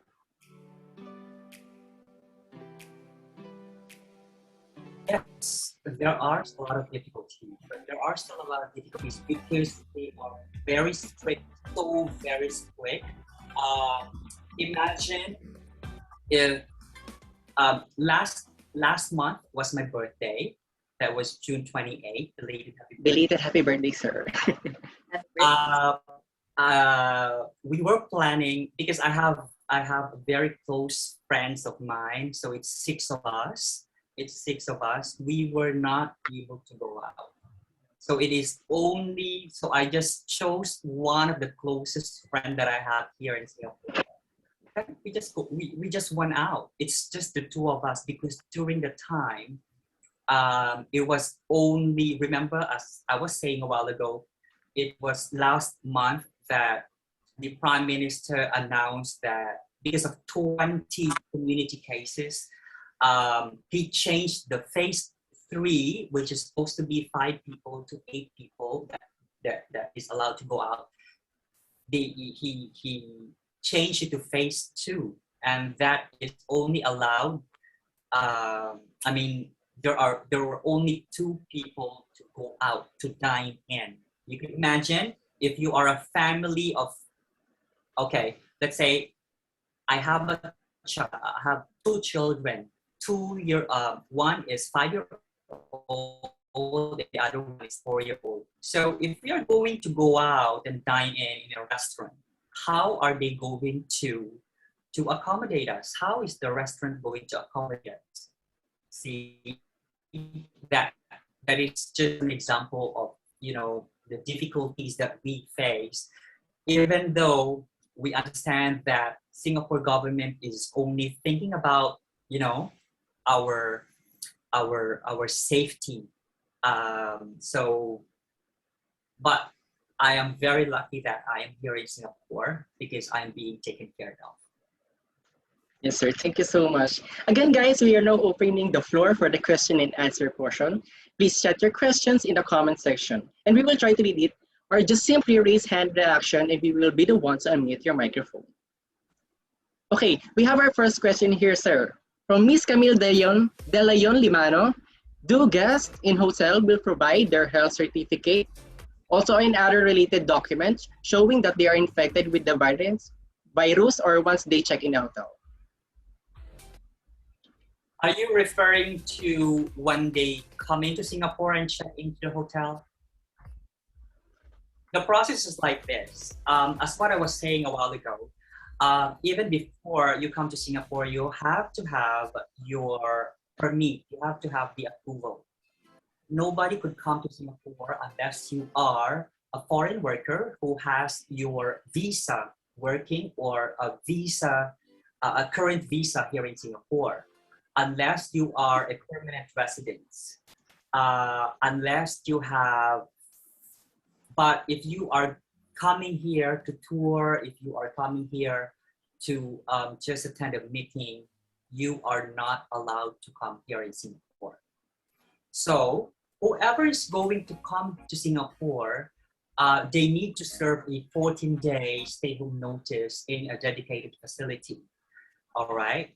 So that means when they reach Singapore, the Changi airport, they are going to have their swab test in there. Once the result is out and you are negative, you are going to a stay-home dedicated facilities, or SDFs. A normal hotel, you will be staying there for 14 days. Foods are being provided, but you are going to pay for that. If you have an existing work visa, it is going to be your company that is going to pay for that. But if you are tested positive of COVID-19 at the airport, you will be directly sent to the quarantine facility or to the hospital, depending on the level of the difficulty of your case. But when they check into the hotel, they do not need to present any documents that they are negative or they are positive, because before they go out of the airport, they are all being segregated. Where do they go to? And yes, sir, we have another question from Ms. Camille De Leon Limano again. Upon boarding the cruise, What if there are guests infected with COVID? What is the next move? They cannot board the cruise. Upon boarding. Upon boarding the cruise. Upon boarding. Okay. Well, actually, you have to wait for your, before you board the cruise, you have to wait for the test of the swab test, the result of your swab test. If right there and then your result is positive, you cannot board the cruise anymore. You will not have, it is unlikely that you will have the result, or you will get infected of COVID-19 as soon as you board the cruise, because that was just right after you had your swab test.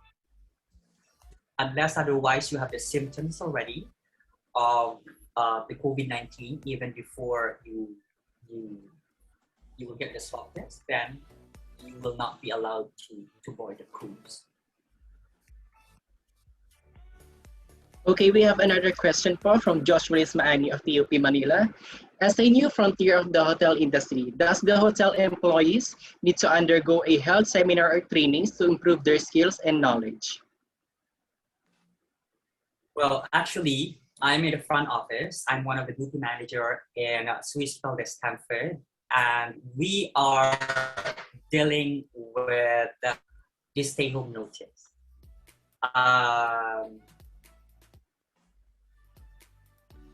We do not have that. We do not have that seminar, but we have this briefing sheets that is being sent by the Singapore Tourism Board. Every week it is being updated.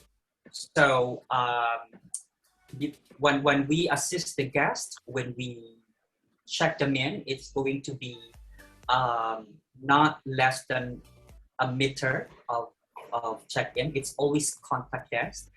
We have this check-in process where they could scan the passport. It's just like mirroring. They scan the passport, and on my desk or my monitor, I can see their passport number. I can see their credit card number without holding the credit card, without holding or touching their passports. And then after that, we ask them to go to their room. We had these cases, if you could remember, there are new variants. There are new variants that came out. So whenever we go up to the room, we have to wear a full PPE, N95 mask, gloves, PPE, hairnet. We need to cover our shoes and all those things. And every now and then, or every corner of the hotel has this. There is this sanitizer, and we need to go out. Before we go out, after the end of the shift, we need to take a shower and all those things. So there's no step. We all need to be very careful, and the process of assisting the guests, giving them the best service that we could is still there. We just need to practice to smile with the masks on. How do we smile with the masks on? You have to smile with your eyes. So the guests would know that you are smiling, or you have to smile. When you were talking, they should feel that you are smiling, that you are ready to assist the guests when you are talking. That's how we do it. It's as simple as that.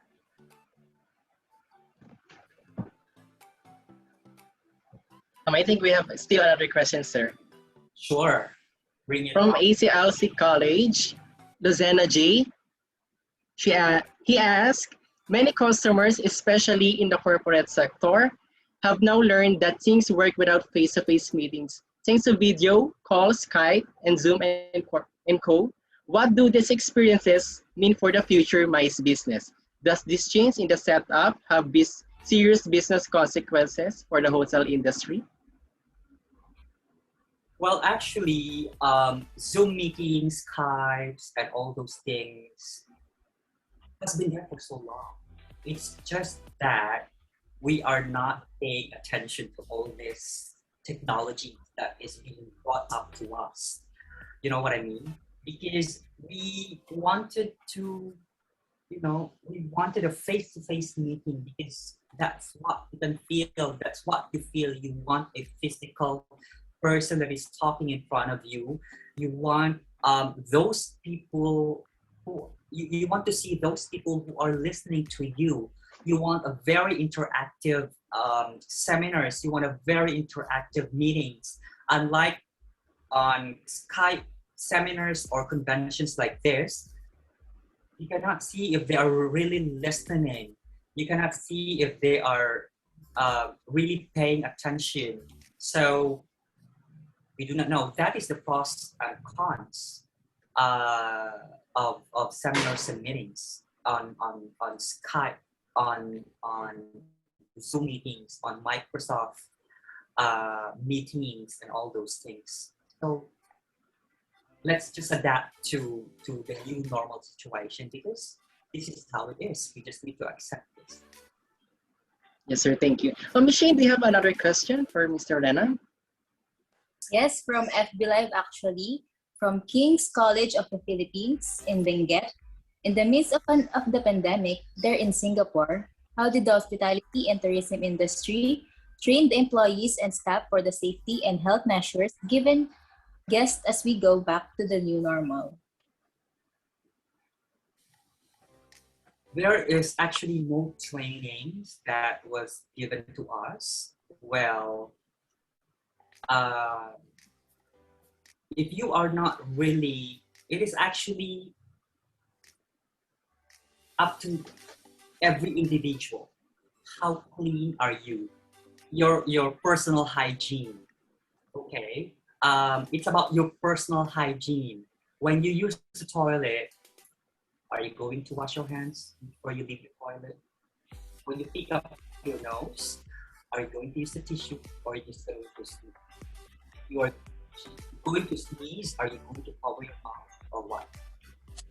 When you touch something, are you going to something dirty or dusty? Are you going to wash your hands right after? It's all about personal hygiene. Well, personal hygiene is not, it's not something that is to be taught to everybody.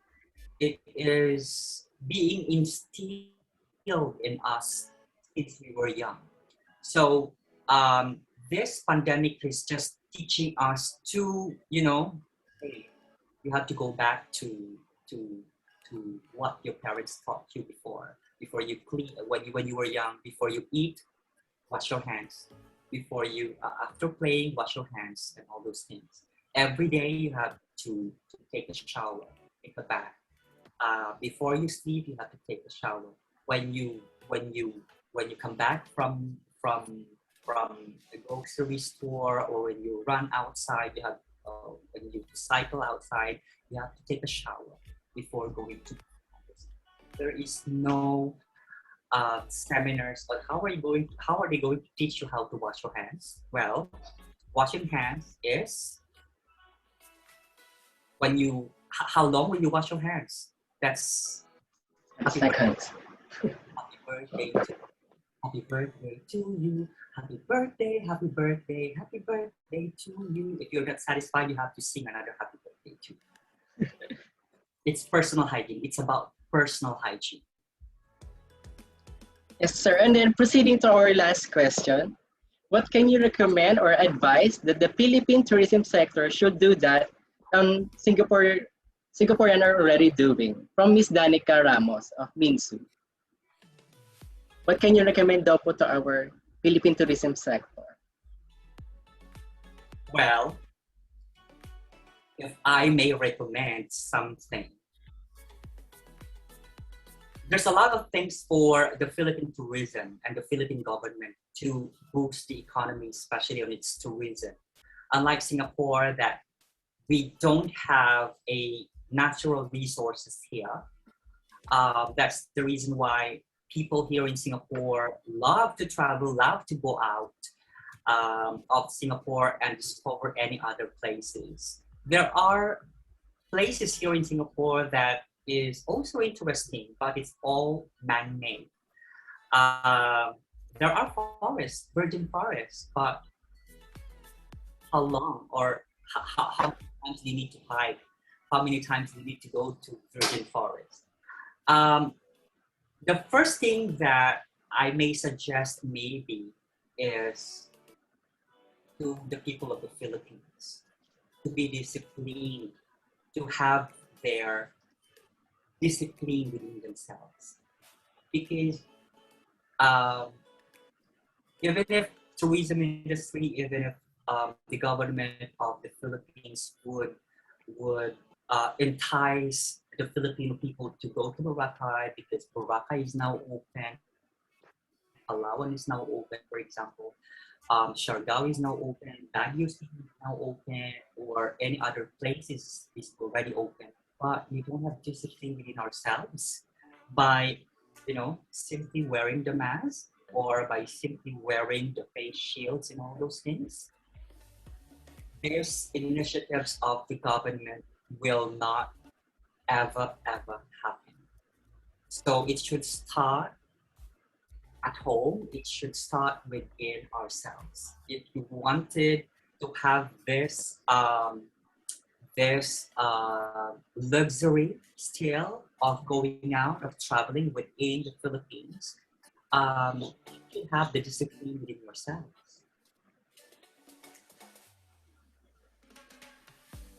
Yes, sir. And that's it. I agree. Anybody who doesn't agree with me? I don't know. I think we're going to agree for that. We're all agreeing. More question? I think that's all the questions we can entertain for now. For further questions and concerns, you can contact Mr. Renan or Herminigildo social media accounts. And now we can proceed to the giving of certificate. To express our gratitude and formally give a certificate of appreciation to our beloved speaker, may I call on Ms. Shangri-La to read the citation. Republic of the Philippines, Polytechnic University of the Philippines, College of Tourism, Hospitality, and Transportation Management, Department of Hospitality Management. This certificate of recognition is hereby given to Mr. Renan Herminigildo for sharing his knowledge and expertise on the topic from front office management in the webinar entitled Hospitality Zoom, Redefining the Future of Hospitality on the 8th day of July 2021 via Zoom meetings. Signed by our course facilitator, Ms. Hayden Aikalabi, by our chairperson, Dr. Maria Cristina Q. Trinidad, and by our Dean, Assistant Professor Elizabeth R. Vergara. Thank you very much. Thank you very much for thinking that I will be able to impart something. I'll be able to share something to you, the experiences here, what's happening here in Singapore comparing to what's happening in the Philippines right now, because I am also updated of what's happening to the Philippines, and I hope that it would also happen to the Philippines. Yes, sir. Thank you so much. It is our pleasure to meet you here.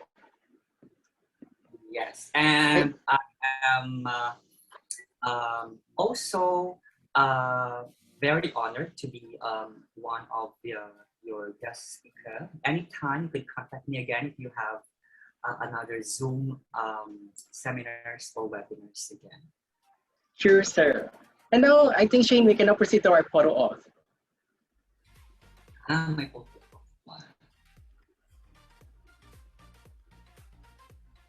For our second photo op, may I request everyone to open up your cameras as we are having a second photo op with our second speaker. Kindly take your screenshot as well as proof of attendance.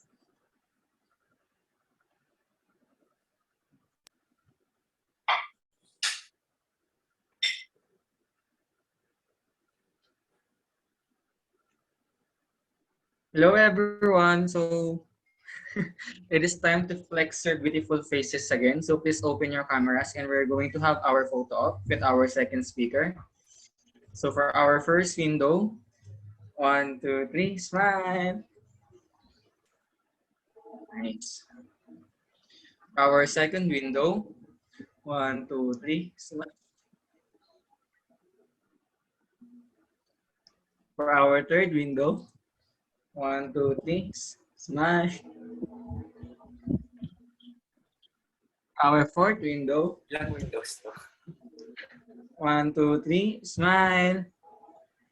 We have 11 windows po, actually. For our fifth window. 1, 2, 3, smile. Our sixth window. Smile. Our seventh window. 1, 2, 3, smile. Our eighth window. Smile. For our ninth window. 1, 2, 3, smile. For our 10th window, smile. And for our last window, 1, 2, 3, smile. Thank you, everyone. Thank you so much, Mr. Fragata. And thank you so much, Mr. Renan, for your wonderful talk. Anyway, Ms. Shane, do you still have anything to say before we proceed? Yes, actually, we are requiring every participant here to support Mr. Renan's YouTube channel, namely Renan El Viajero. For the A-certificate, kindly take a screenshot that you are subscribed to his channel as a proof as it is required. The YouTube link will be flashing in screen. Yes, it is also available in the comment section. You can just simply click the YouTube link of Mr. Renan. Thank you very much. I hope you learned a lot from me. Yes, of course. Yes, sir, we are recording them. And I love your videos. I'm one of the subscribers. Thank you. Thank you. I hope to see you again soon at PUP. Okay, sir. Thank you so much. Thank you so much, sir. Bye.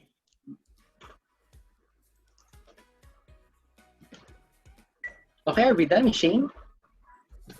Yes, I think we're done with our second speaker. So guys, are you still with us? Well, there's only one way to find out. We're now going to have our second icebreaker for today. And again, guys, please show us your presence in the comment sections. I think you're excited for our next game. Our second icebreaker is called Guess the Logo. The game is only limited to registered Zoom participants. Wrong spelling is wrong. Abbreviation is only applicable if stated in the mechanics. Try to guess the hotel by looking at the logo flashing your screens. You may type in your answers in the chat box. For those who would get it right, will win an exciting prizes. Okay, for our first logo, Machine. Yes, for our first logo, we have an H, letter H, with a background green color. Can you guess it, guys?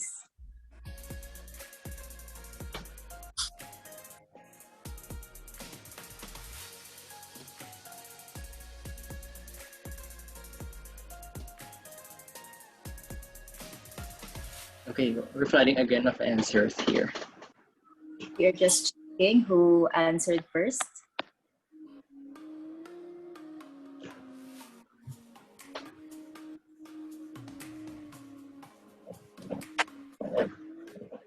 Ayan, we have a winner. He said Holiday Inn. Is Holiday Inn correct? Yes, it's correct. Congratulations, Miss.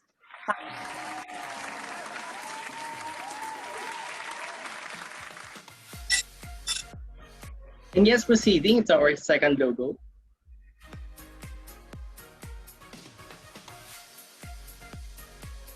The color white with letter F. What is it kaya?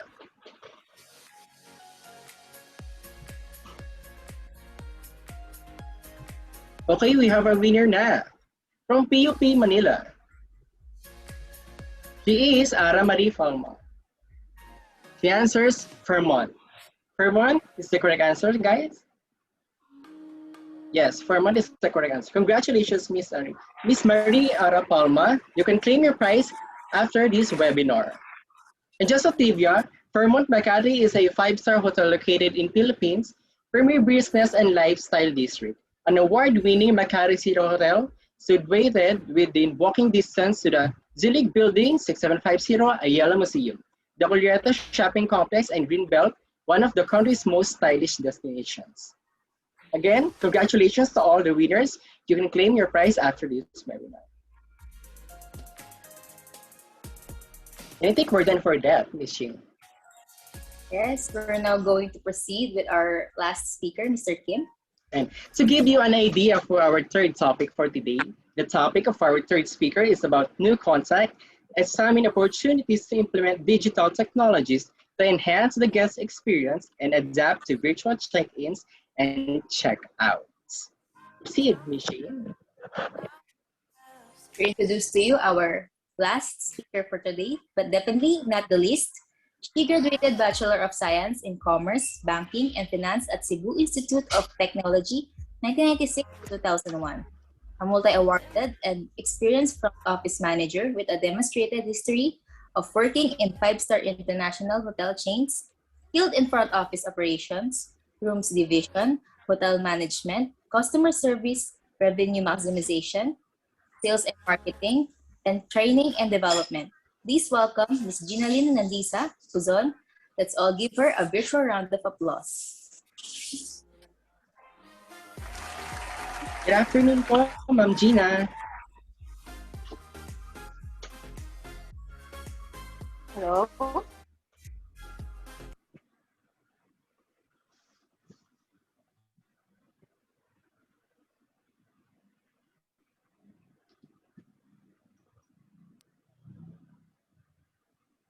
Hello? Yes, ma'am, we can hear you.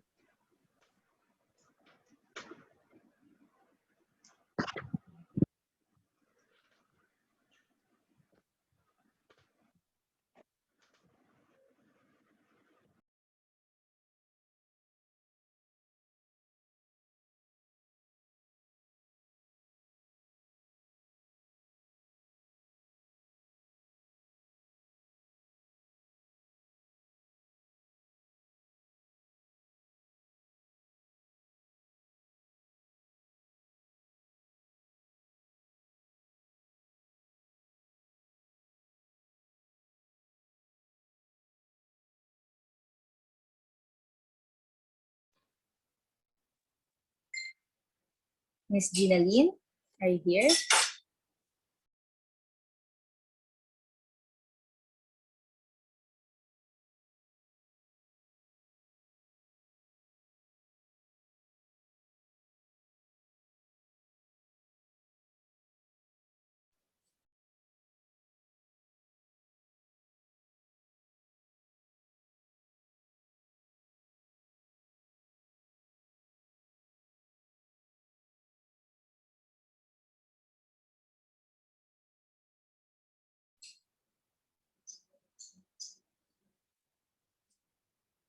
Okay, while we're waiting for Ms. Ayan, Ginalyn. hey po. Good afternoon po, Ma'am Gina. Can you hear me? Yan, we can hear you na po. All right. Okay, there was really a connection problem. Actually, this is the first time that I've been using a cell phone and connecting it via Zoom. Actually, we tried two laptops earlier. However, it's really not connected. So I tried to have it on cell phone. That's good thing that, you know, we always find ways, especially in the hospitality industry and when you're in operations, things will really go something wrong, even if it's like if there's a guest, just like this, when it's my time to be done, then it was disconnected. But you know, once you're in the hospitality industry, you will find ways, whatever it is, to make and deliver the guests whatever service that they require from you. So hello everyone. Hello, ma'am. Good afternoon.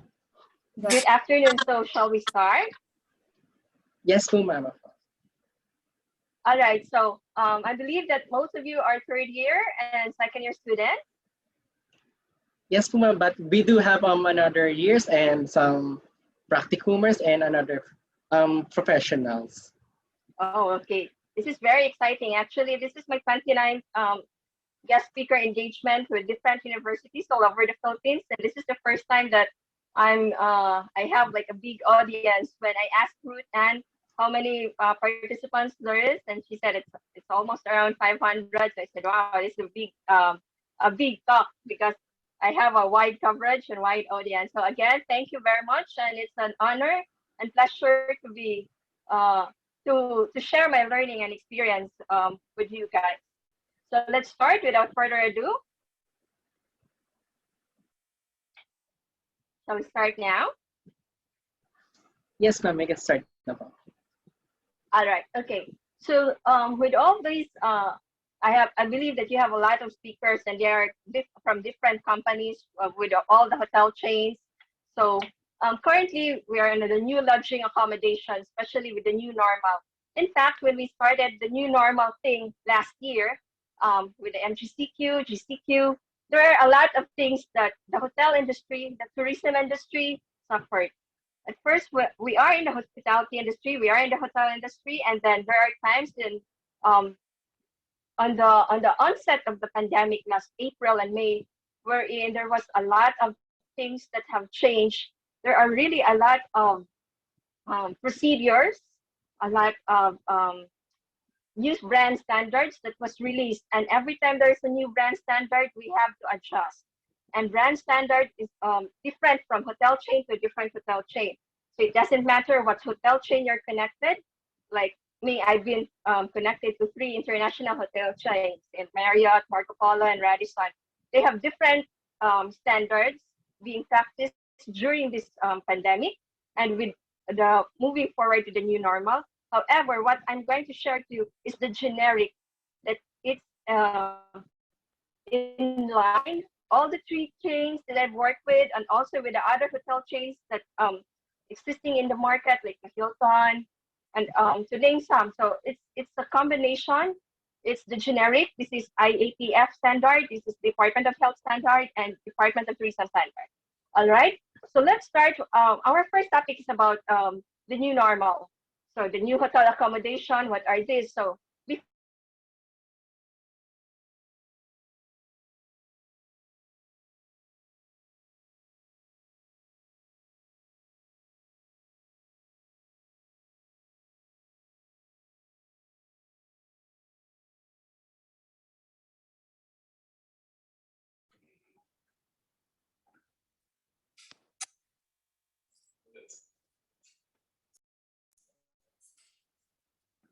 I think we're having some technical issues at the moment.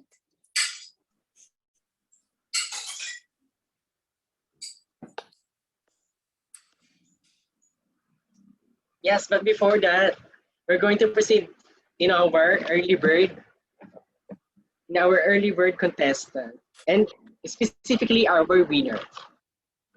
To announce the early bird people in our webinar, she is no other than Miss Colleen May Velasco. Congratulations.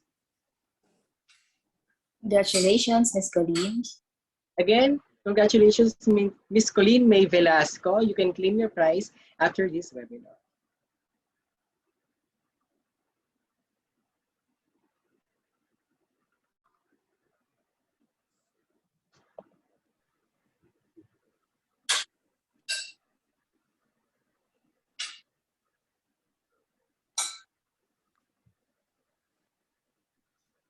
Ayan, while we're waiting for Miss Landiza, we are going to shout out some of you guys. So show your presence in the chat box.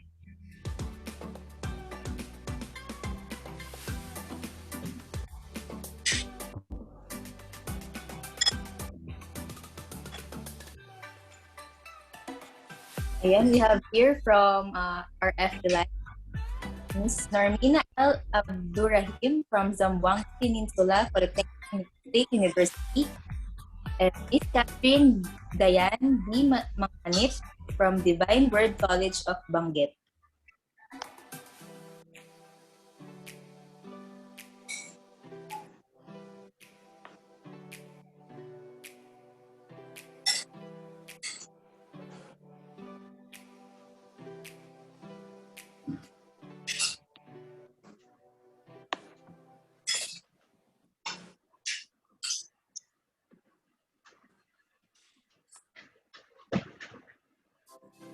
We have from Cebu Normal University, Miss Ginalyn Soliano.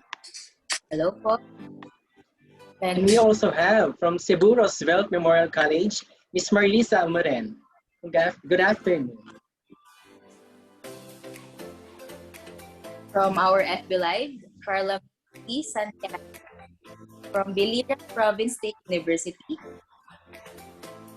And we have from San Pedro College of Business Administration, Ara Karulungan.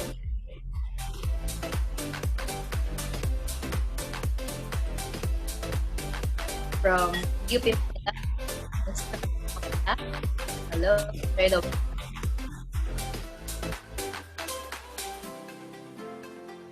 And from St. Dominic College of Asia in Cavite, we have Miss Mia Cerillo.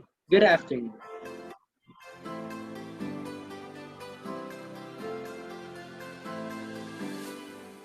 And we have from St. Cecilia's College, Cebu, we have Miss Judith V. Villaveles. Good afternoon.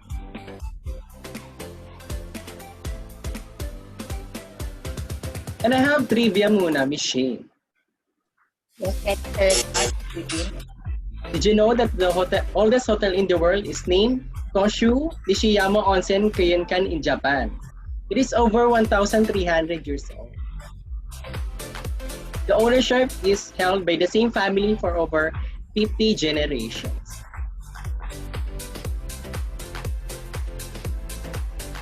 Thank you for that, Mr. Kim.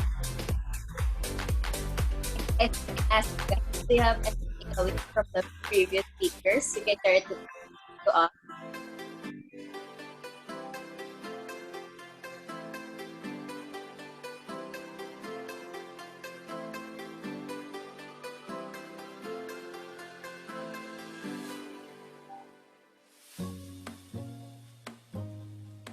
And we also have another trivia. Hindi ako mauubusan yan, Miss Shane. Go lang, Mr. Kim. Did you know that worldwide hospitality industry is worth approximately $10 trillion or maybe even more? Wow, that's a lot. Yes.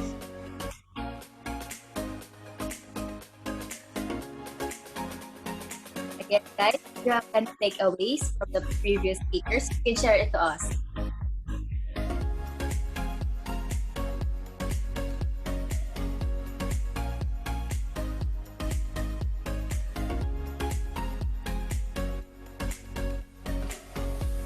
Kindly raise your hands. You have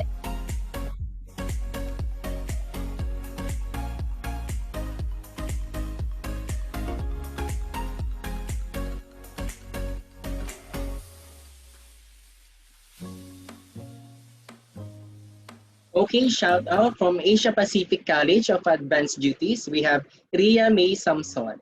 Good afternoon.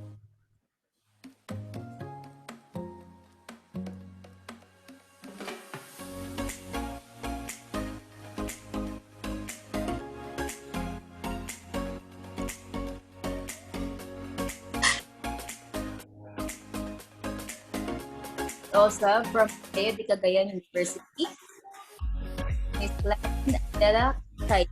Good afternoon.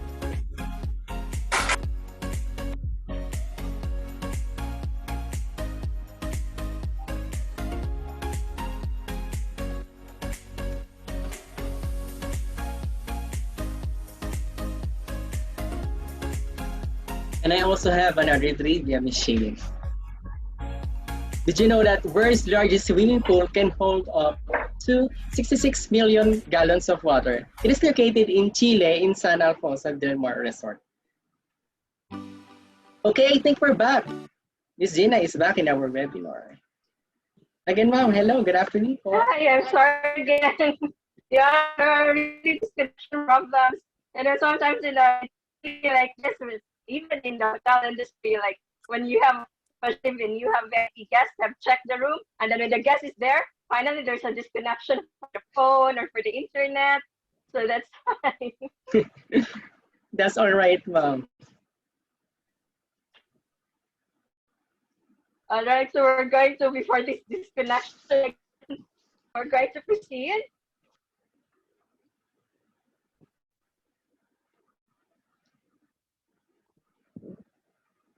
So we're going to proceed now. Yes po, ma'am. We can now proceed po. All right. Okay. So again, as mentioned, there are already 4 types of accommodation. So we have isolation facilities. These are for those who are positive guests or positive. These are from the quarantine hotels in which the result of the swab test already arrived and it shows a positive. So these are the isolation facilities. Second is the quarantine hotels. So these are for those who are waiting for their result. And then we have the multiple use hotels. So these are for quarantine hotels and at the same time a regular use hotel.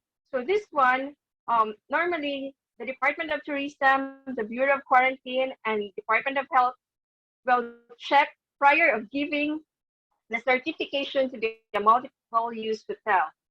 They have a separate check-in counter for the regular guests. They have a separate check-in counter for the quarantine guests. They have also separate elevator service and also a different set of staff who's going to serve the guests.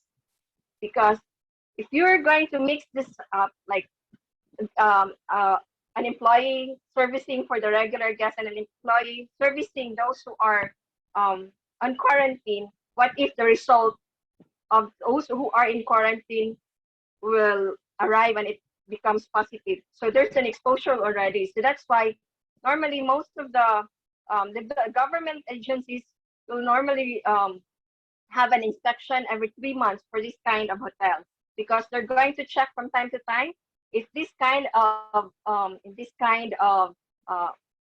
procedure is followed, if this kind of SOP being followed.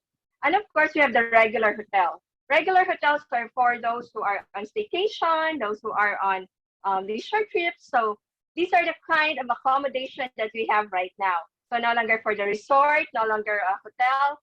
So it's both these kind of accommodation are now being discussed or being offered by the tourism industry and the hospitality industry, the 4 facilities that we have. Okay, next. We have the guest standard of hospitality. Whatever, as I mentioned earlier, whatever type of hotel brand or hotel chain you are in, there's a specific and there's a particular brand standard of hospitality that you're going to follow. However, whatever kind of brands that you have, you will still sum up to the basic, which is the guest model.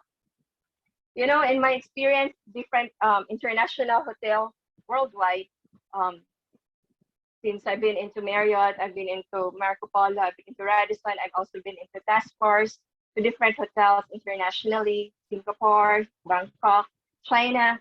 There are a lot of hotels that practice different kinds of brand standard, but still, when you use this model, you will be safe. You will use this model, you will make some from guests to friends to become family.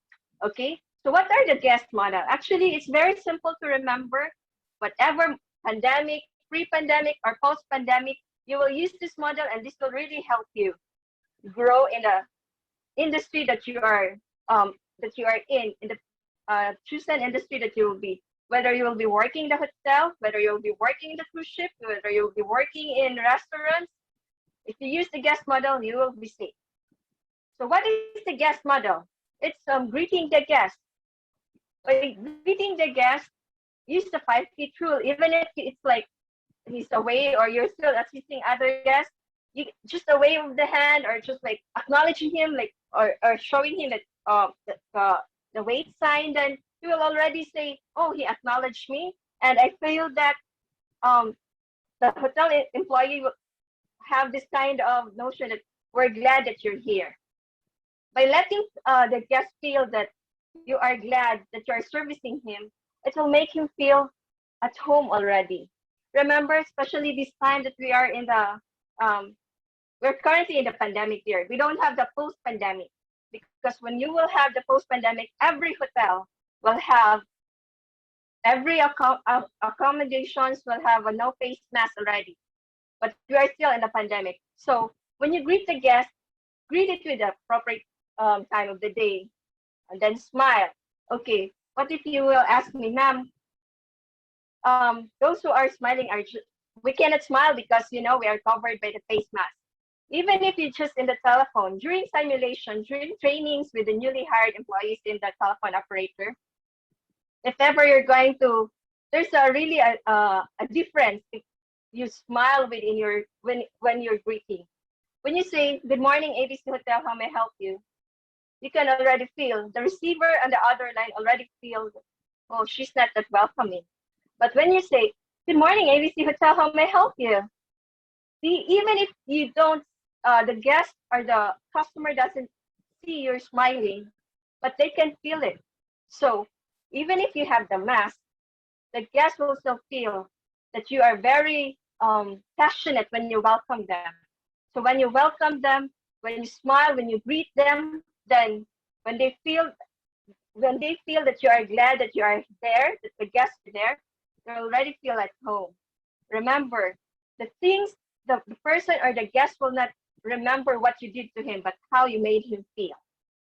You always put that in your mind. So greet the guest with the proper time of the day, with a sincere and passionate greeting. Greet with a smile, even with or without mask, even if with the guest facing you or without facing you.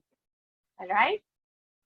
You use the guest name. So as much as possible, use the guest name by if ever there's like an exchange of email already. So when you change dear Mr. De La Cruz, do not address him, dear ma'am, dear sir, whenever you know already the family name. Now, if it's going to be the new normal, when the guest is there in front of you, then you can have the luggage. The luggage is the luggage tag. Then you can use the luggage tag as, oh, this is Mr. De La Cruz.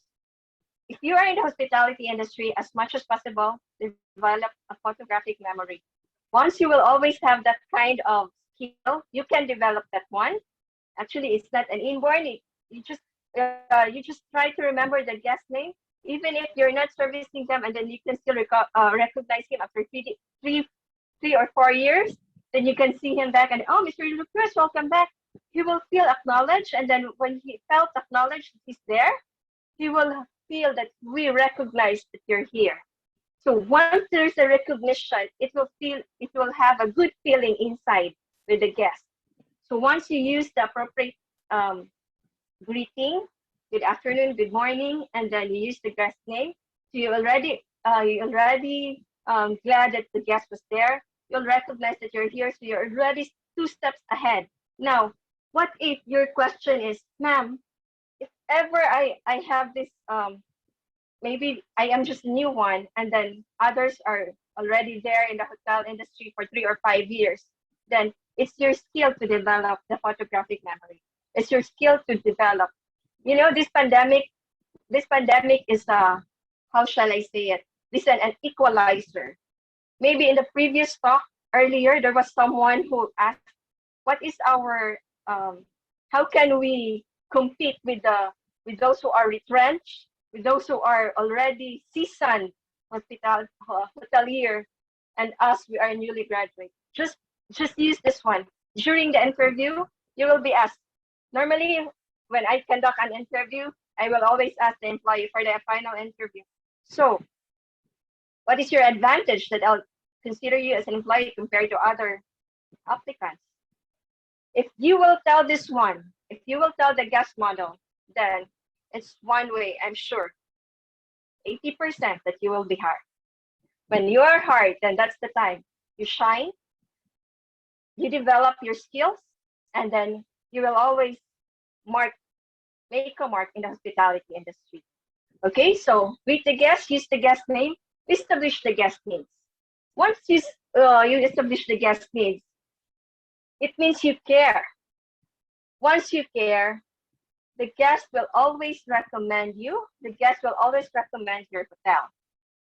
First, by using how may I help you, or I'm happy to assist you, then the guest will always say, wow, they already know what my needs are, or they already asked me how to further assist me. So if ever this you saw again, you're a newly, or maybe you'll be having your OGT next year once the most of the things will be normal. Once you will be an OGT or a newly hired employee.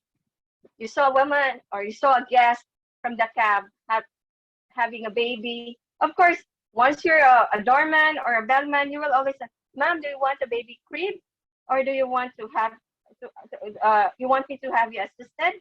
And once you're a front desk, when you see a traveler, a woman, a single woman, do not block that woman to the corner, not unless it's a request. So you will always, "Ma'am, do you want to be near the elevator or away from the elevator?" But mostly, this is a basic initiative for all of us that if a woman is traveling alone, you always block them near the elevator. Why? For security and safety reasons. Some of the women don't want to be on the edge of the floor. They're afraid, or especially during nighttime that they're going to return back to the hotel. Sometimes they don't want to have it. Or if you see a senior citizen, or even not a senior citizen, an adult or an old man or a woman, sometimes they're limping already or have a difficulty of walking. So of course, don't block them. Do not block them away from the elevator, or do not block them on the high floor. Just block them on the low floor. These kind of examples are very basic, in which if ever during your interview soon, when you will be graduated, and then you'll ask for an interview. So if you're going to give a situational, or even ask the question that I asked before, why will I hire you and not the other employee, not the other applicants? You tell this kind of examples, then it will already have blinking lights to the recruiter that, oh, this kind of employee are what we need, because he knows how to take care of the guest. He established the guest needs. He recognized that there's a guest. He even showed that, oh, we're already glad that you're here. The feeling of making the guest thankful that you're already there, then it's already a step toward making the guest stay memorable and enjoyable.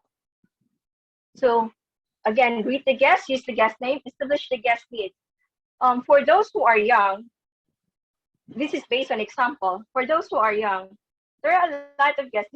This happened before, but of course, I'm sure this will happen again once we will be normalized. There are a lot of, when we ask the guests sometimes before, "Oh, sir, how may I help you?" And then they will ask some indecent question.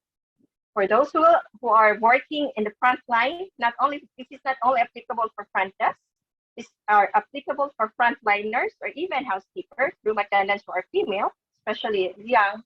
Some are being asked an indecent question. I would like to remind everyone that please always do not go out with a guest. Why? It's already, number one rule, it's already against company policy. Whatever company you're in, whether hotel or even like other private companies, you are not allowed to go out with guests. You're not allowed to go out with customers. I have seen a lot of seniors before, ahead from me, that when I was still young, I've been in the industry for 18 years already. They were being asked during in the front desk when there's a guest, and they will, "Sir, how may I help you?" And then the guest will ask, is there a club here, or can I invite you for dinner? Please do not go out. I have seen a lot of seniors before, my supervisors before, like they're being dismissed. Their years of hard working days with the hotel are all vanished, are all gone once the management will know that you go out with a guest. It's a conflict of interest, and it's the number one rule of the company.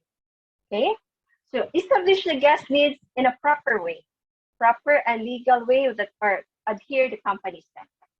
Show them you care by giving them just the legal and the proper way that you are not be harmed. The company's name will not be harmed. So G is greet the guest, use the guest name, establish the guest needs, and then S, show interest to the guest. So by focusing on the individual needs and enhancing the guest experience, then you will have this connotation to the guest that we want to add value to your stay. This time, a lot of guests are, they are not, when they are away from their family, especially with the current pandemic, they're not at ease when being away, when being checked in. Some needs to be out of the house. Some needs to be flying or going to the other areas of the country for business, for work. Some are like they are going home because their relatives or their loved ones got sick. So there are still other things that in their mind. By adding value to their stay, you're lessening the burden that they have in their minds and in their hearts. Some are like, some guests will say, yes, I have this big position in the company, but I'm also worried what my family is doing right now back home, with the current pandemic. We always hear this kind of words from our guests before. So by adding value to, sir, would you want to arrange a video call to your family, or would you want to send us something, a note to your family that you're okay? You add value to the guest stay. You show interest to the guest. When you add value to their stay, then it will make them feel special. Number 5, thank the guest. When you thank the guest, then it may never be face-to-face. You can have it through email. You can have it through call. During the process, we have this guest journey process. You can have it like before the guest check out. You thank them. When you thank the guest, it connotes to them that we appreciate that they are there. They're staying with you. They appreciate that you're doing business with them. So when you appreciate them, it will make them really feel good. And once the guests feel good, remember, it is the most effective way of sales and marketing. Once the guests will feel good from check-in to check-out, even from reservations to check-out, the guest will recommend your hotel. The guest will recommend you. And then once they recommend you, the word of mouth, when they spread the word, oh, if you want to go to, like for example, if you want to go to Manila, go to this hotel, because their services prior to arrival are going to ask you what will be your needs. Do you want to have a car? Blah blah blah. So everything will be smooth and sailing during the entire guest stay, from reservation to check out. Then they will recommend you, and then those recommendations, it's like a network. Once they will have this kind of good feeling during their stay. But whenever they will tell their family, their friends, their co-workers about their stay, then those co-workers or those who hear what he said will always say, wow, I'm going to stay in this hotel. I'm going to try this one. I'm going to look for this front desk. I'm going to look for this bellman. I'm going to look for this room attendant. They will also want to have that kind of service from what they hear from their companion or from their colleague or from their family member. Then that one, when you will have that one, it's going to be a good standing for you, a good points for you, and a good standing for your hotel. Lastly, meet grooming standards. Especially this time that we are in pandemic, you should always meet grooming standards. Once you have these grooming standards, it connotes to the guest from the outside of the guest, oh, the employees here take care of themselves. Therefore, they take pride and to work and to know their product. They take care of themselves, so that they're going also to take care of me. With that kind of 6 standards, with whatever hotel chain you will be, whatever hotel you'll be working, or whatever company you'll be working, a hotel, a cruise ship, a restaurant, with this kind, greeting the guest, use the guest name, establish the guest need, thank the guest, show interest to the guest, thank the guest, and meet the grooming standards, then the guest will feel valued, the guest will feel special. They're going to recommend you. They're going to recommend your company. All right. Next slide, we're going to have the guest reservation. Okay. Actually, for this kind of situation that we have right now, communication is really important. Before, when doing reservation, the booker, the coordinator, or you yourself as a guest will always just book without any further just click on the website, like, or just click on call the hotel and we'll say, I will have a booking for August 9 for one night, blah, blah, blah. My name is Juan de la Cruz, and then I just need one king size bed. That's it. But this time with the pandemic, we have a lot of rules and standards in place. So the very basic thing that we need to have is communication to all other departments. When you have this kind of communication to other departments, then it will make sure that the guest stay will be smooth, the guest stay will be happy. Okay, the next slide will show you and will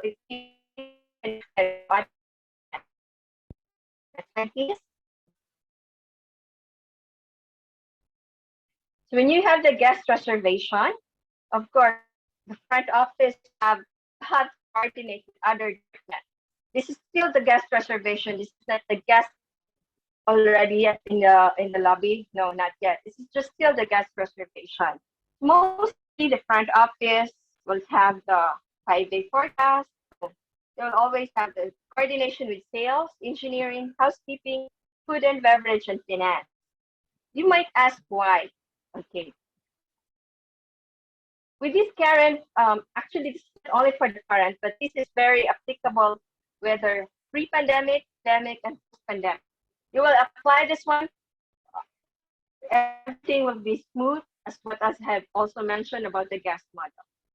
So with the guest reservation, we'll have to check all arrivals. Prior to that, you will have a 5-day forecast. 5-day forecast, you will see the guest name, of course, the guest name. If he already a previous stay with the hotel, if he's already previous complaint. So that's why you have to coordinate with your 5-day forecast or 5 days before the arrival. You have to check if the guest has previous stay. If he has previous stay, you will check. You can also check. Depends on what software you're going to use, what property management system. Fidelio, Opera, Siesta. There are a lot of property management system right now. In Opera, it will say traces or profile notes. It will show the previous complaint of the guest preference, whether he wants to have it like the elevator or he's vegetarian, he's an ovo-lacto diet, he won't be in the low floor. Before we still have the smoking and non-smoking room, but now in the Philippines we have only non-smoking room. So if the guest prefers what view, they want to have sea view or mountain view, so it will always have a profile notes. Depending on the property management system you use, always check the profile notes, always check the 5-day forecast so that you can relay all the details, all the information needed to other departments so that guests have a smooth stay with you. So pre-arrival, you will have to coordinate housekeeping, engineering, and F&B. You might ask why. So pre-arrival, that means before the arrival of the guest. So the front office will check on the 5-day arrival. Coordinate with housing, whatever the room type the guest will have. Is it a king size or 2 single beds? And then check with housekeeping as well. If there's a room, if the room is ready, if everything is smooth, check with engineering, especially if it's VIP. Check with engineering if ever all the lines are working, internet working, telephone lines are working, television are working, all those things. And then check with F&B if ever guest is an ovo-lacto diet or is vegetarian, you want to have halal food. Okay, not all vegetarians eat halal food. So all a communication line between and the guest prior to the arrival. On the arrival day, when the guests are there, when all the arrival details are there, of course, the office will coordinate with housekeeping. Oh, the arrival of guests at 2 o'clock. It's going like we have a packed breakfast or a packed lunch. I have prior to go to your hotel, set up in the room, and then sales. Why sales going to be connected? What's the connection with safe, of course, if this kind of guest on this trip and this you need to chaos. It's going to have the meeting or conference here for hotel inspection, or if this is going to be send arrangement. If it's going to send arrangement, then what if it's already an approved deadline? That's why it's also the finance. We are already on page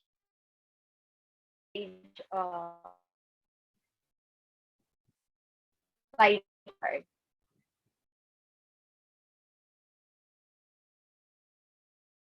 You have to move backward one slide. Okay, that one. So guest arrival. Now that we are on the pandemic, all the guest arrival doesn't have choice. Before, the guest choice is now it's not. Especially your guidelines, there's a specific transportation accredited hotel company, a car company that's going to pick up the guests from you. So that's why you have to coordinate with the concierge, coordinate security. You might ask, ma'am, what is the connection with security? Security also is a big thing. You have to coordinate with agencies of the government, especially need for speed from airport to the hotel, or from airport to the cars. Before, when we have VIP guests like here in the Philippines was 12 years ago. So the one who started him. So from the airport to the tarmac. So it's like there's always a security. Ma'am, excuse me po. Shopee po kayo, ma'am.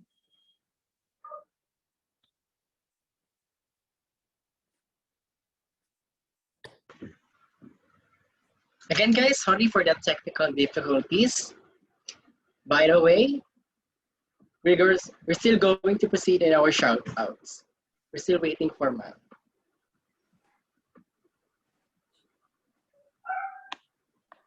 Again, guys, show us your presence in the chat box. We have Davidson P. Loreta of LPU Manila. Good afternoon. We have Jenny May Masong from Cebu Roosevelt Memorial College. We also have from Technological University of the Philippines, Sir Ryan Christopher P. Catas. Good afternoon. Hello? Yes. Andiyan na si ma'am? Yes, ma'am. Yeah, we're back. Yeah, we're back. There's some problem with connection. Okay, so again, so with the arrival, so it's the search and security, and then in-house, once you're in-house, you have to coordinate with other departments. You know, as much as possible with the new normal, we have less contact with the guests face-to-face. That's the new trend. Gone were the days before that you would like to upsell the guest, discuss further with the guest. These are done prior to the guest arrival. This is what happens with the new normal. Less contact is much safer for the guest and also the employee. So that's why a pre-arrival process is very, very important, because by that you can already coordinate with the department what are the guest needs and requests prior to this arrival. And then you have to check also if this credit card is updated, if this ID is updated. Before we have this kind of standard operating procedure, upon arrival, we will ask the guest ID and scan it. Now we will just check if it's the ID is the same as the one being of the most hotels right now are asking for the copy of the ID of the guest prior to their arrival. It's just the checking portion when they are actually part of the guest. And so when we have the guest in-house, we coordinate with the department for information. And then during the guest stay, before, we will all ask the guest, so how was your stay face to face? Now we have this pre-departure call or guest courtesy call. What do you mean by that? We were going to ask guests, how was their stay? A pre-departure call is also like one way of thanking the guest. Thank you for choosing us, or is there anything that we can improve with our service, especially with the new trend right now with the pandemic? And then if there are guest complaints, it's also the time that you can compensate, or the hotel can compensate them before they're going to check out. To correct an error or to correct a complaint prior to guest checkout.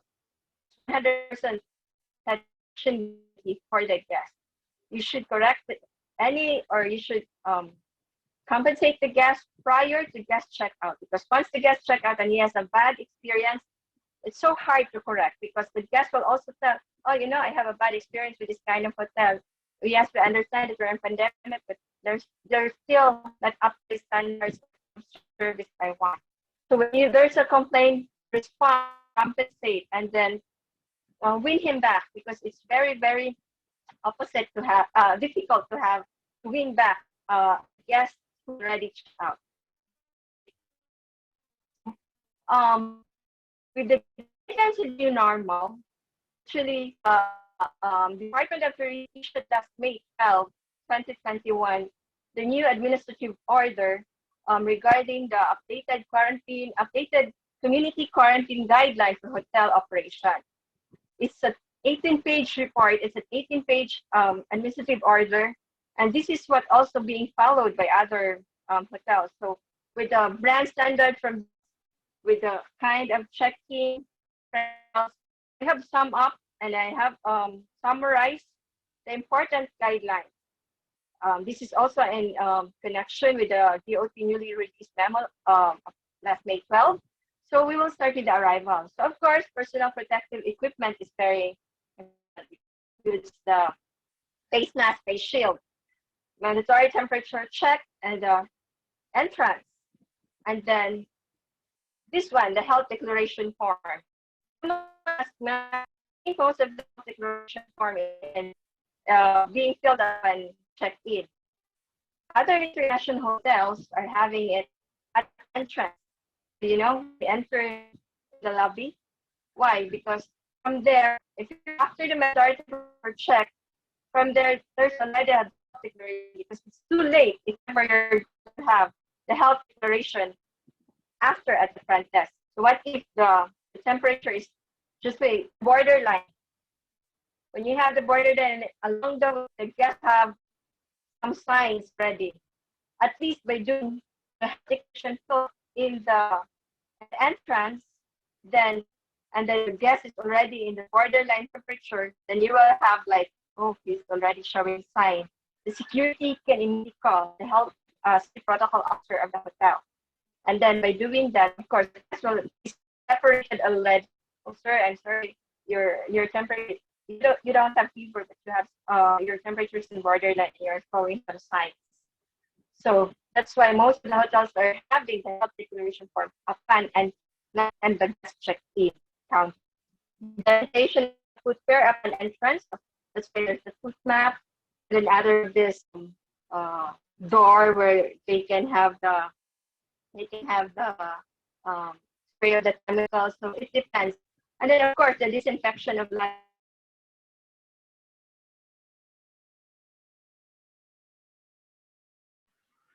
Again, I think Ma'am Gina is having technical difficulties. You can hear me? Gina? Yes, can you hear me? Yan, ma'am. Medyo okay na po. Okay na, proceed po. Okay. So those the disinfection and the chemicals being used depends on what kind of hotel brand you are working with, because some are having this kind of brand standard, like different brand standard, different hotel chain will have different brand for the disinfection and their sanitation. Ecolab, just to name a few. Ecolab, Johnson & Johnson, Diversity, it depends on the all right. Next is the at guest check-in. So at guest check-in, you will say, ma'am, sanitized pens are provided. Yes, sanitized pens are provided. So every time we have this kind of the box where you can sanitize the UV light. And then others are using the stylus. So once the guests check in, that's why the pre-arrival is very important, because we will print prior to the arrival of the guest, double check and have it ready at the lobby. Once it's ready, at the counter of the front desk, they will just check and sign. If ever there are just further needs to be updated, for like address or something, it's just very minimal. So of course, Sanitash, that's why there's the verification of profile. And then once the verification profile, you will also ask the verification of request. Because earlier, that's what I have mentioned, you have to establish the guest needs. So you verify the request if they still need a wake-up call, if they still need the transportation, going to their meeting place, or going to their drop-off area, just like that. And then once the guest agreed with everything, we will give them the key cards. The key cards are being sanitized also. All key cards, mandatory, are being sanitized prior in handing it to the guest. As much as possible, as I have mentioned earlier, contactless transactions are being encouraged. So that's why before, gone were the days that we have to talk, we call it chica to the guest, but no more this time. Less talk, much safer for both of you and the guest. All right. Next slide is about the housekeeping. So you might say, Mom, is it safe to work in the housekeeping, especially this time? Of course, it's still safe. Because there are safety kits in place.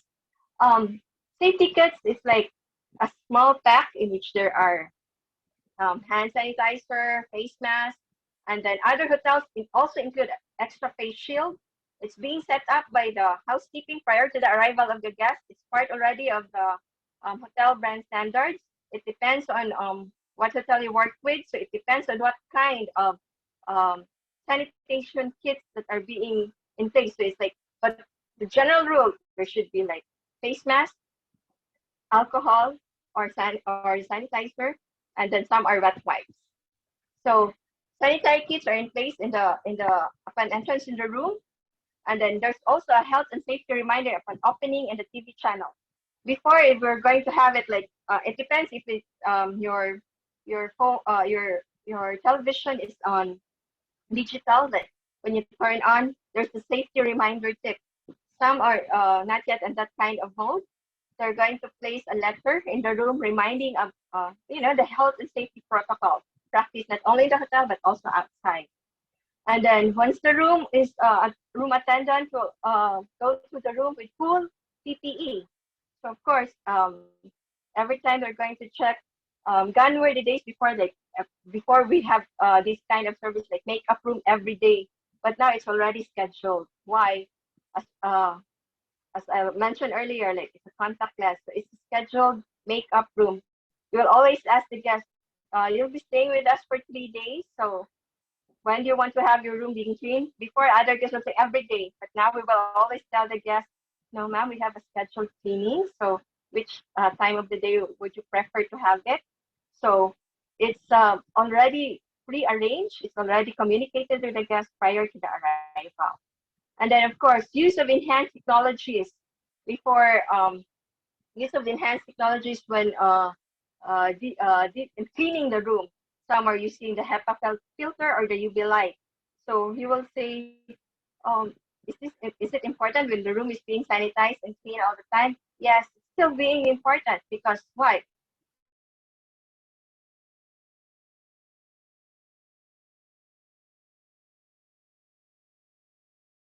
Right.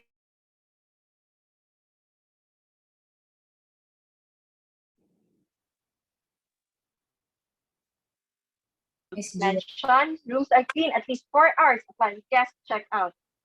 It's just at least, but mostly it's more than that. If the occupancy permits, so normally if this is the room checkout today, we'll still have it on not touched. We'll just clean it the next day. If it's just a normal room, a normal guest, why? We have to let to settle the, it's not the bacteria, it's not the germs, but it's also for the safety. Even though they're wearing the full PPE, just to settle all the remnants of the previous guest. Now, for room used by an infected guest, especially those who are on quarantine. If they are when the result of swab test came out and it's going to be like positive, that room will be cleaned 5 or more days from the guest checkout. Normally it's 7 days. Some other hotels are having it 5 days, but mostly for international chains, it's 7 days upon guest checkout. Why? Have to contaminate a room. They have to have all the things sanitized. They have to have all the residues, all the bacteria to die down before they're going to let it clean by the room attendant. Okay. Next is hotel dining. You might ask, ma'am, why are some of the hotels are not offering buffet? Because those buffet are, especially those that are not covered, like the self-service one that you can pull out the food from those trays. No, others are having this kind, and it's still a managed buffet list. There's a chef assigned to each of the station that who will put your food. That one is acceptable, but digital menu if possible. If the hotel can afford, if the hotel that you're working or the company or the restaurant you'll be working, digital menu is encouraged. Reservation is required, of course. Gone are the days that you're just going in and go directly to the restaurant and eat. No, you have to have a reservation. Why? Because seats are assigned. Remember, we are only having a 50% occupancy or a 60% occupancy depending on the capacity, the total capacity of the place. Tables, chairs, and touch points are sanitized. Now, it depends also on the brand of the hotel chain that you're working. Other hotel chains will require every 1 hour sanitation for those tables, chairs, and high touch points like elevators, the doorknob. They require 1 hour. Others require 2 hours. So those touch points are thoroughly sanitized, again, by different chemicals brands that are being approved by the hotel brand, by the hotel chain that you're working. Okay? Then for hotel public areas, all public areas and high touch points are thoroughly sanitized. Yes, it will be sanitized by, aside from the mist, aside from the alcohol and sanitizers, then there are also, depending again what you're they're very strict with that kind of thorough cleaning, 1 hour, 2 hours. As I've seen in other hotels which are not international, like local, they just clean it like 3 or 4 hours before. But it depends. Of course, it's costly, but it's for the betterment of all. It's for the safety of all employees and guests. Sanitizers in place in various public areas.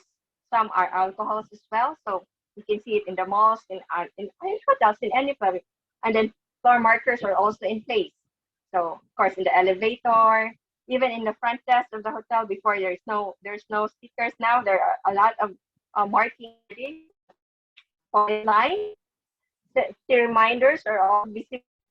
Others who have the digital, they have it on the television in each of the corner of their hotels, in their lobby, in the restaurant, in which it is very visible to all of us. So those are the kinds of new standards that we have to adjust. It's quite challenging at first, but then once you're going to be familiarized with it, then it's easy. It's just like it's normal. Whereas for the hotel transportation vehicles, of course, it's sanitized after every use. Drivers are trained to sanitize the entire area of the car, especially inside. The drivers are in full PPE, so of course they wear masks, they wear gloves, and they wear face shield. However, this is also a challenging one for the vehicle because the partition already at the back of the driver. Sometimes they can't hear what the guests are saying because the partition will also block your sound. So that's the challenge right now. And so we're able to make it. Again, once you are being familiarized with it, then it will be as normal as possible. So you will deal with it as soon as, but still we do have some issues like your driver cannot hear clearly there, but so we cannot avoid that one, but still, it's a necessary, it's a requirement. Sanitation kits are also available, so we always put alcohol, face mask, and even face shield at in the car, and also there are extra wet wipes and also extra PPEs for the guest needs prior to going inside the hotel. All right. Well, I think that's it, and I hope I have covered everything regarding the discussion. Yes, ma'am. Thank you so much for that wonderful talk, Miss Ginalyn Puzon. I think you have Thank covered you. all of the Thank you topics. very much. That's kind of overwhelming. Yeah, it's quite Well, long. That's why I told Ruth that, I normally talk 2 hours. yes, ma'am. So here's some of my takeaways in your topic. We have here the new normal type of accommodations. We have isolation facility, quarantine hotels, multiple use hotels, regular hotels, and the new normal guidelines in the aspect of arrival, guest check-in, housekeeping, hotel dining, hotel public areas, and hotel transport vehicle. And of course, the guest model. We have the Yeah. greet the guest, use the guest name, establish the guest needs, show interest in the guest, thanks to the guest, and meet grooming standards. And I think we can now proceed to our question and answer portion, ma'am. Please chat your questions in the comment section and we will try to read it. Or just simply raise hand reaction and we will be the one to unmute your microphone.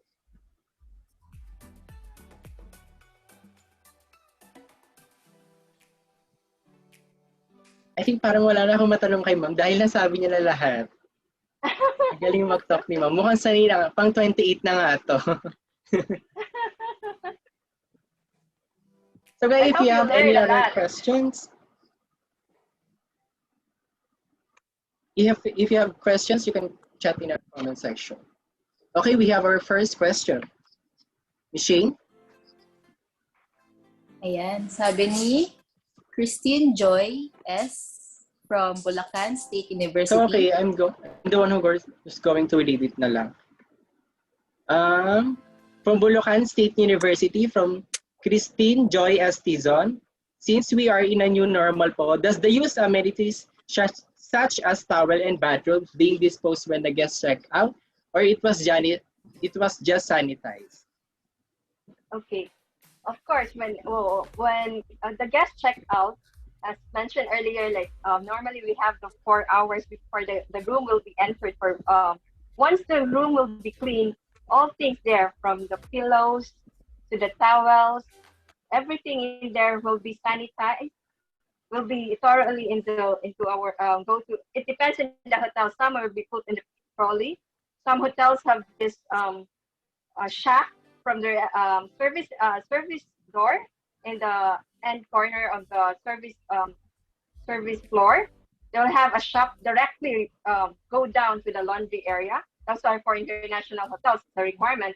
But some are placed in a laundry bag or a garbage bag, and then placed separately, going to the laundry, and then after 4 hours, it will also be cleaned after 4 hours, wash 3 times. That's the minimum, at least 3 times, and then sanitize. The hot temperature right now is different from before. Before we only have 39, now it's 65. So the hot temperature will already clean whatever virus or germs or bacteria that's stepped into any cloth or any fiber that's being used in that room. Ayan, thank you, ma'am. So we have another questions from FB Live naman po. Curiously, are there changes of room prices in the midst of pandemic from the price before the crisis?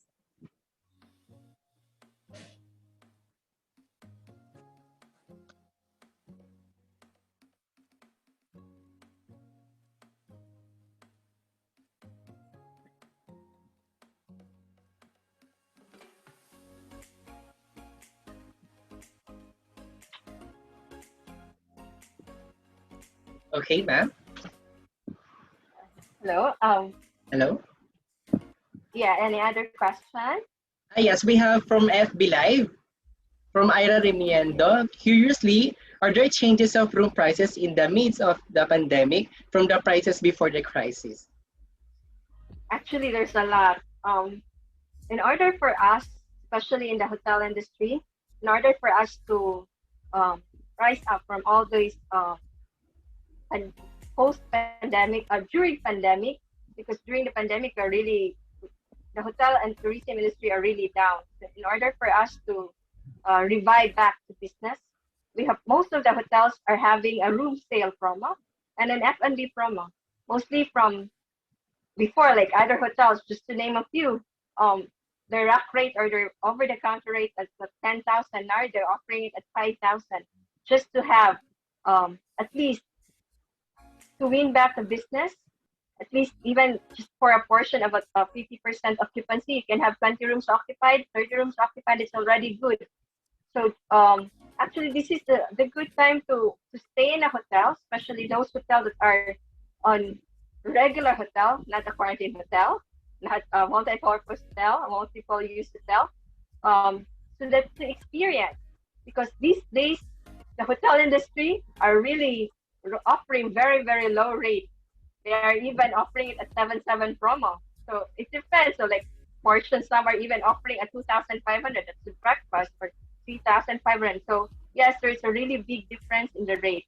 It really is very, very low right now. Yes, thank you so much, Ma'am Gina. And I think, guys, that's all the questions we can entertain for now. For further questions and concerns, you can contact Miss Ginalyn Puzon in her social media accounts or just contact us. And now we're moving forward to the giving of certification to express our gratitude and formally give our certificate of appreciation to our beloved speaker. My call on Machine Gawinko to read the citation. Republic of the Philippines, Polytechnic University of the Philippines, College of Tourism, Hospitality and Transportation Management, Department of Hospitality Management. The certificate of recognition is hereby given to Ms. Ginalyn Landiza Puzon for sharing her knowledge and expertise on the topic, lodging operations, in the webinar entitled Hospitality Zoom, Redefining the Future of Hospitality, on the 8th day of July 2021 via Zoom meetings. Signed by our course facilitator, Ms. Hayden I. Calabig, by our chairperson, Dr. Maria Cristina Q. Trinidad, and by our Dean, Assistant Professor, Lisbeth R. Vergara. Thank you. Again, congratulations, ma'am. I think we can now proceed to our photo op. Shane, go on. Okay, no problem. So may I request everyone to open your cameras as we will have our last photo op with our last speaker.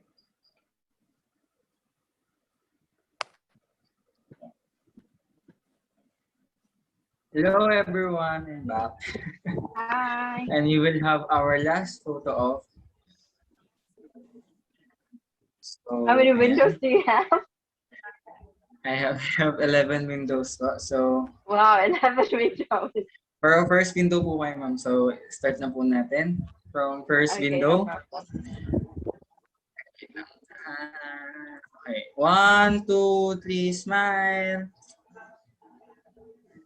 For our second window. 1, 2, 3, smile. Grabe ang refresh ng ating mga participants ngayon. For our third window. 1, 2, 3, smile. For our fourth window. 1, 2, 3, smile. For our fifth window, smile. For sixth window, smile. For our seventh window, smile. For our eighth window, smile. For our ninth window, smile. For our 10th window, smile. And for our last window, smile. Thank you, everyone. Thank you. How many participants do you have right now? 251 participants po. How many? Not including in the FB Lives. 252 participants. Wow, in our Zoom. that's a lot. And a lot more in our FB Live. Oh, thank you.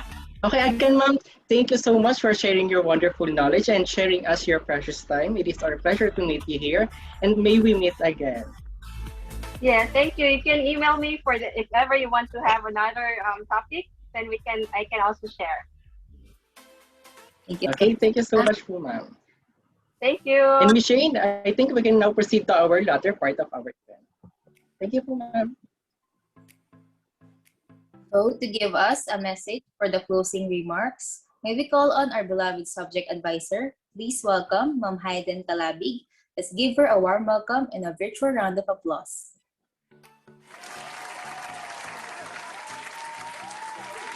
Hi, good afternoon, everyone. Can you hear me? Yes, ma'am. All right. So, first of all, I would like to thank all the participants for this afternoon from PUP, Manila, and from I saw a while ago, we have participants from PUP branches. So, maraming salamat po sa pagpunta at sa pag-attend. And also, I am overwhelmed with the attendance from other universities as well. And to name some, we have participants from Bulacan State University, Cavite U. We have a participant from Pakistan, if I'm not mistaken. Cordova Public College, Columban College, and Olongapo, Pampanga State Agricultural University, Liceo de Cagayan University, National Teachers College, AMA, University of Baguio, Santa Cecilia College, Cebu, Emilio Aguinaldo College, Cavite, King's College, Philippines, Pateros Technological College, Batel Hotel and Tourism Business School, Dr. Yangas Colleges, and many more. No? Maraming salamat po sa pagpunta. Hindi ko na po kayo lahat sa dami po ng umattend for today. But actually, I was very overwhelmed with the attendance for today. So I'd like to thank also our speakers, of course, our three speakers, Miss Machi Ishikawa. So she discussed how things are different now, that we are now in the new normal because of this pandemic. She also discussed the new ideas and innovations, and we should also practice our creativity in this industry. And she also introduced the virtual and hybrid meetings, or the advancement in technology in terms of communication. And of course, the hospitality industry will be back on track really soon. So I'm really positive about that pretty soon, no, we'll go back to our new normal and enjoy our old ways of living. Okay, and then our second speaker, Mr. Renan Herminigildo, he discussed the revitalizing of the hospitality and tourism industry in the new normal. So how the industry changed in some countries, specifically in Singapore, and he also shared the practices that the Philippines can do from the Singapore government, or the practices they have there. So I hope, no, maka-ano na rin tayo, maka-recover na nga rin tayo real soon. And kahit may mga small gatherings is mapayagan na din. So for our last speaker, Miss Ginalyn Puzon. So despite the technical difficulties, ma'am, sabi nyo nga po, go find ways whatever it is. So doon ako na agad, no, doon ako na touch agad doon sa sinabi nyo. So I hope makuha yon ng mga natin, ng mga students natin, na since ito yung field na pinili ninyo, hospitality industry, talagang anything can happen. No, kahit na sinabi mong praktisado ka na, kahit na sinabi mong alam mo na yung gagawin mo, still things happen. So, kailangan kailangan talaga is you go find ways, whatever it is. Okay? So, guests will always remember you how you made them feel. So, sana natandaan ng mga students yan, ha? Okay? And of course, you have to establish goodwill and show care to guests. And of course, you have to remember the new guidelines in hotels nowadays because of the pandemic. We have to practice, and we have to what you call this, be aware of the changes in checking in, di ba, on having staycations, etc., etc. What else? I'd like also to thank our chairperson, Dr. Maria Cristina Q. Trinidad, and Professor Lisbeth Vergara, our dean, for taking care of us also, and for the support you have given us. And for the day one of my advisory section, the BSHM 33D, congratulations for day one. We still have days 2 and 3, and of course our grand event. I'm still encouraging or inviting yung mga lahat po ng dumalo ngayon ay sana makita ko pa rin po kayo bukas, because we still have day 2 and day 3 for their hospitality Zoom webinar. So if you have time and you have the stable connection, so yung po problema natin palagi ngayon, no? So if you have time and stable connection, I hope to see you all again tomorrow. Tomorrow is July 9, and then the last day would be on July 10. So thank you again, and see you all soon when things get normal. Thank you so much, Ma'am Hayden Kelabig, for that wonderful and heartwarming closing remarks, and also for sharing your takeaways. But now, we are requesting to everybody to mute their microphones for the singing of the PUP hymn by the PP Bagong Himig Serenata.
And we're back.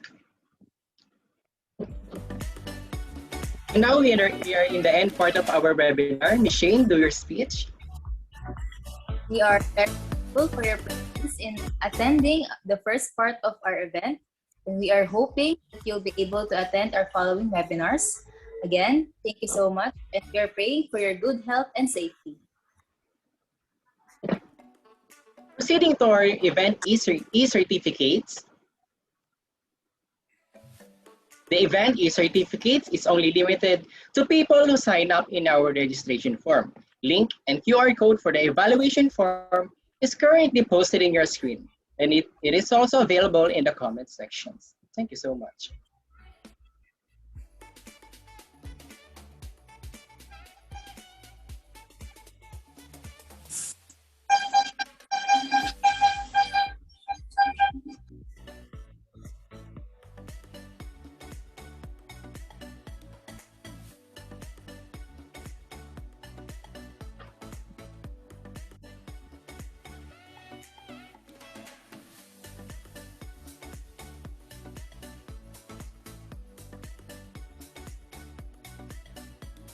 Okay, and that's it for our evaluation code. This event is not possible without the help of the following sponsors: Maria Joyce Ann Cahilod, Vida Lorena Suarez, Marietta Aguito, John R.B. Rancap, thank you so much for sponsoring our event. For any concerns and updates regarding the webinar, please message us at our email or at Facebook page. And for more updates to our next events, please check on our Facebook page. We will be having our grand event that will be held on July 19 and 20, entitled Be Green-Minded, Strengthening the Hospitality Industry Through Sustainability. See you all soon. Yes, once again, thank you so much for those who attend our webinar. Once again, this is Kim. This is Shane, your host for today, signing off. See you tomorrow, guys.